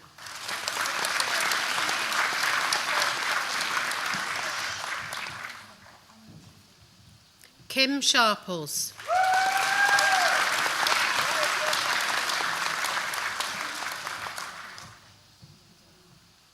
Hannah Catherine Sidochuk.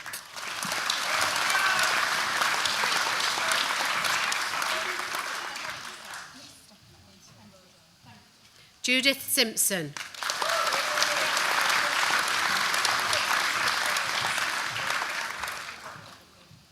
Heather Statham.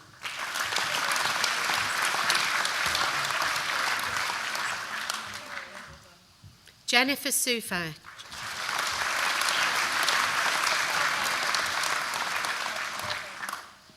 Rifat Usman.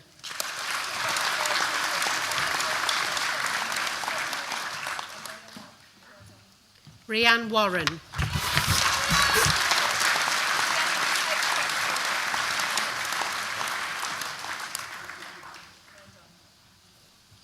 Chancellor, that concludes the presentation of students for the Faculty of Education.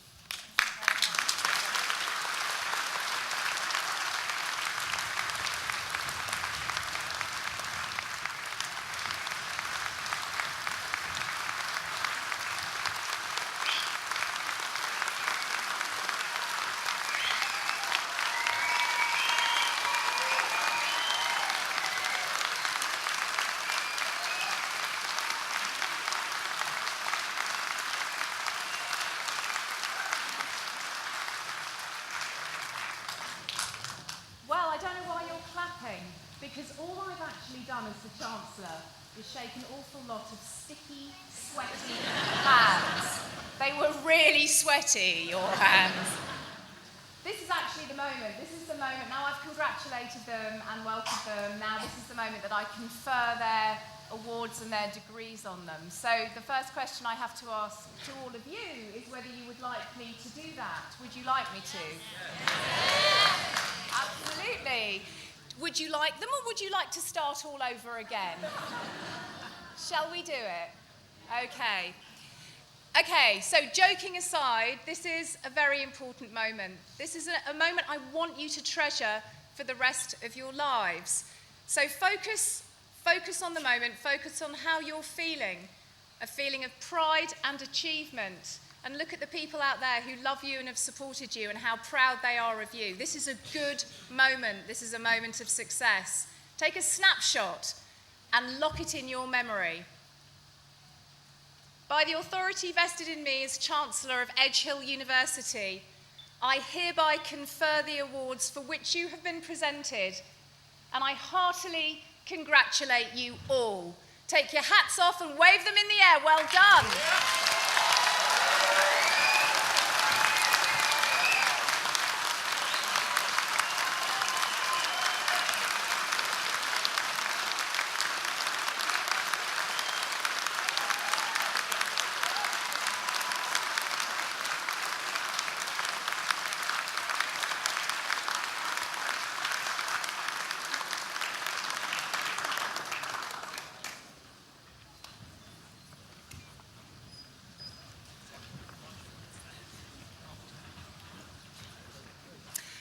Wow. It's a good moment, isn't it? These are important moments. Well, good afternoon, everybody. My name is Tanya Byron. I am Chancellor of Edge Hill University. I'm a consultant in child and adolescent mental health. I'm a professor in the public understanding of science. But most of all, I treasure being Chancellor of Edge Hill University, particularly because I get to do days like today. And days like today are really, really important to me, because I share with you, and particularly with you, one of the most important and successful moments in your lives. So I want to just say a few words to you before we launch you off into the next step of your journey. And first of all, I want to say thank you. Thank you for choosing Edge Hill. Thank you for coming here. Thank you for working so hard. And thank you for being who you are. You are now ambassadors of the university, and that gives you a responsibility that I want to talk to you about, and I want you to think about as you leave us and move on to the next step of your professional and personal journey. But before we start, I just wanted to explain to you what it means for me to be Chancellor. I don't know if you're familiar with how universities work, but the best way for me to explain to you what my role is as Chancellor is to tell you that at the moment I am the most important person in this room. Thank you, thank you. Thank you. Okay, so we are an amazing university. Last year we were University of the Year, and there are many, many things I could tell you about us, and I will share in a moment. You see the extraordinary staff we have here, people who have dedication and commitment to the students and who have helped all of you get to where you are today, and I'm sure you hugely appreciate everything that they have done for you, because our staff go the extra mile. So I'm going to embarrass them all hugely. I'm going to ask all the staff to stand up, and I'm going to ask you to show them how much you appreciate everything they have done to enable you to get to this moment today. Could you stand up, please, colleagues? And could you show your appreciation, please?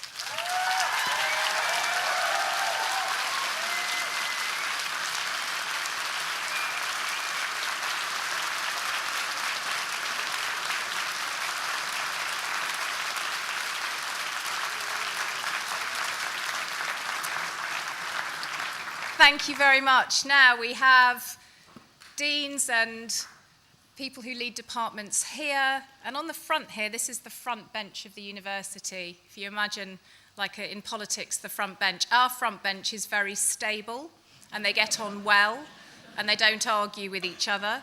And the Vice-Chancellor, who is Dr. John Cater, CBE, the best way to think about him is that he is our Prime Minister, so he kind of runs the university from day to day.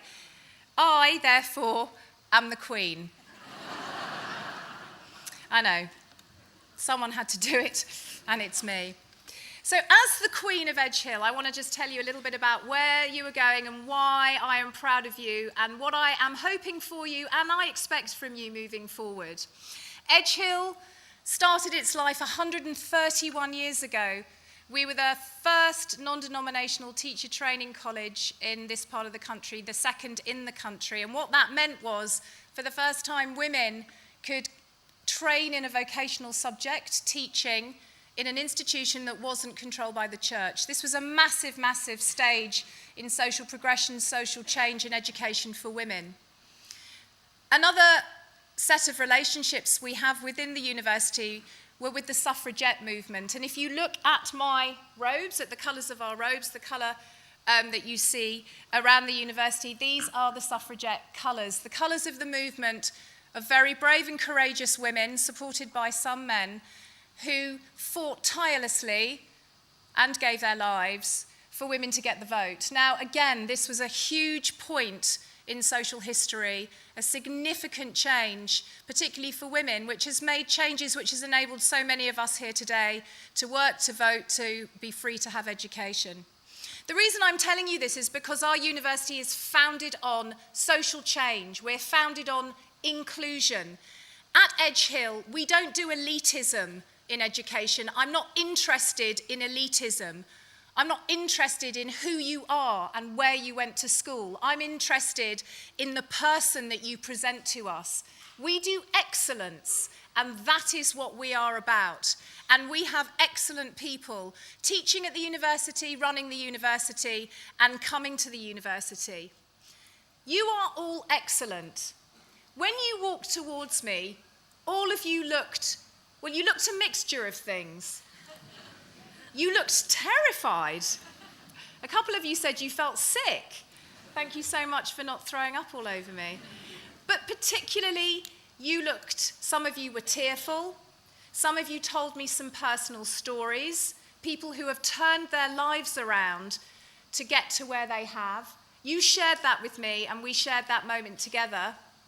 And I asked all of you, are you proud of yourselves? And you all said yes. And then I told you that I, as your Chancellor, am proud of you.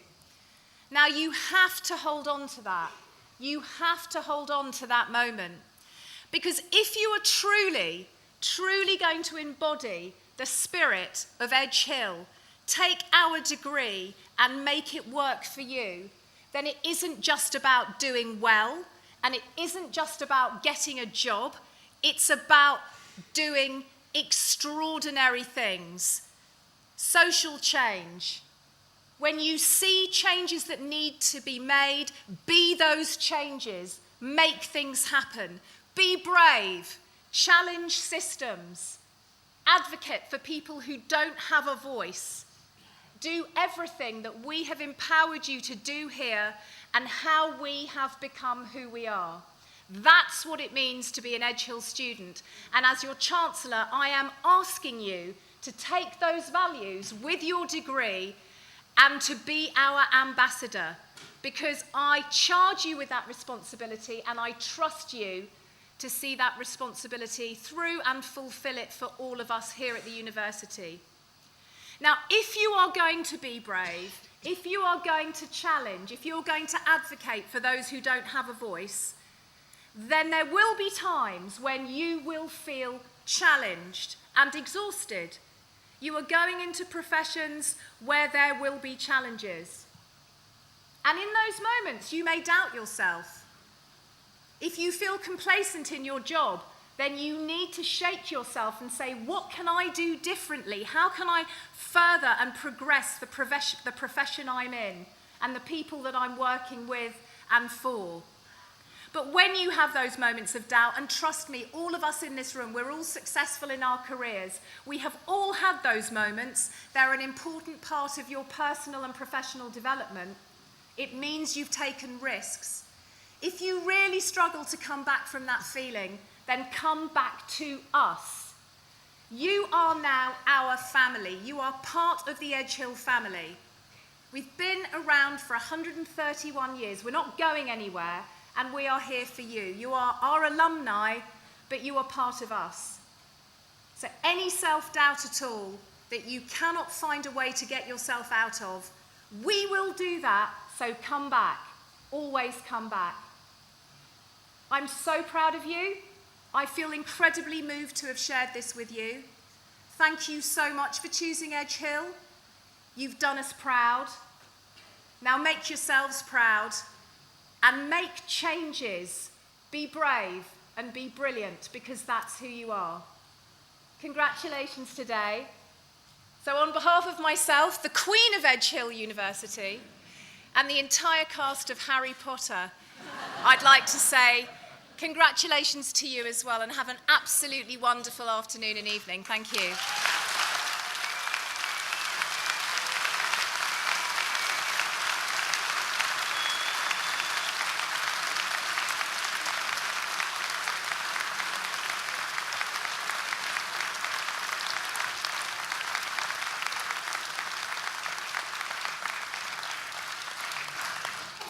Ladies and gentlemen, with a song for our graduating class of 2016, will you please welcome Miss Lucy McHale.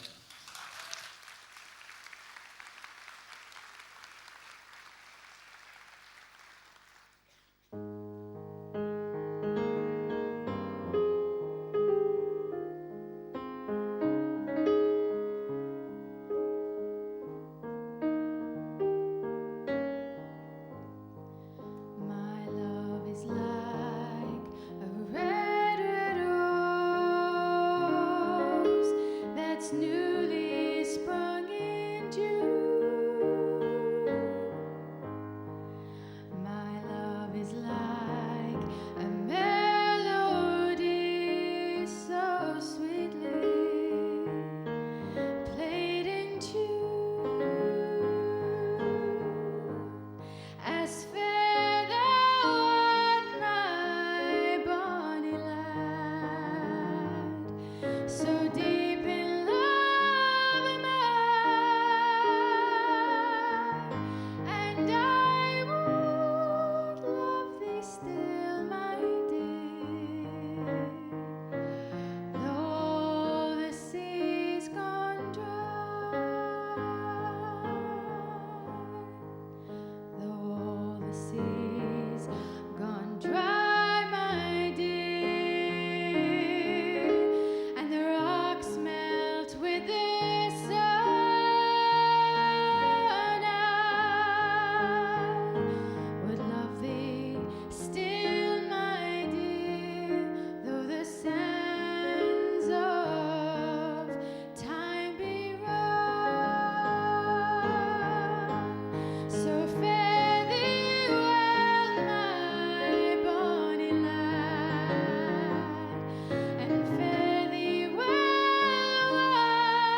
Thank you very much, Lucy. It falls back to me with the Hogwarts hat back on again to close. But before I do so, and apologies in advance if what follows sounds like something you may have heard on EasyJet or any other airline, but I've been asked to remind you that following the ceremony, refreshments will be available from the hub. Please feel free to take as many photographs around the campus as you like. And should you feel so inclined, you can actually watch this all again, maybe on Boxing Day or Christmas Day, via the university website. So it's refreshments, photographs, website.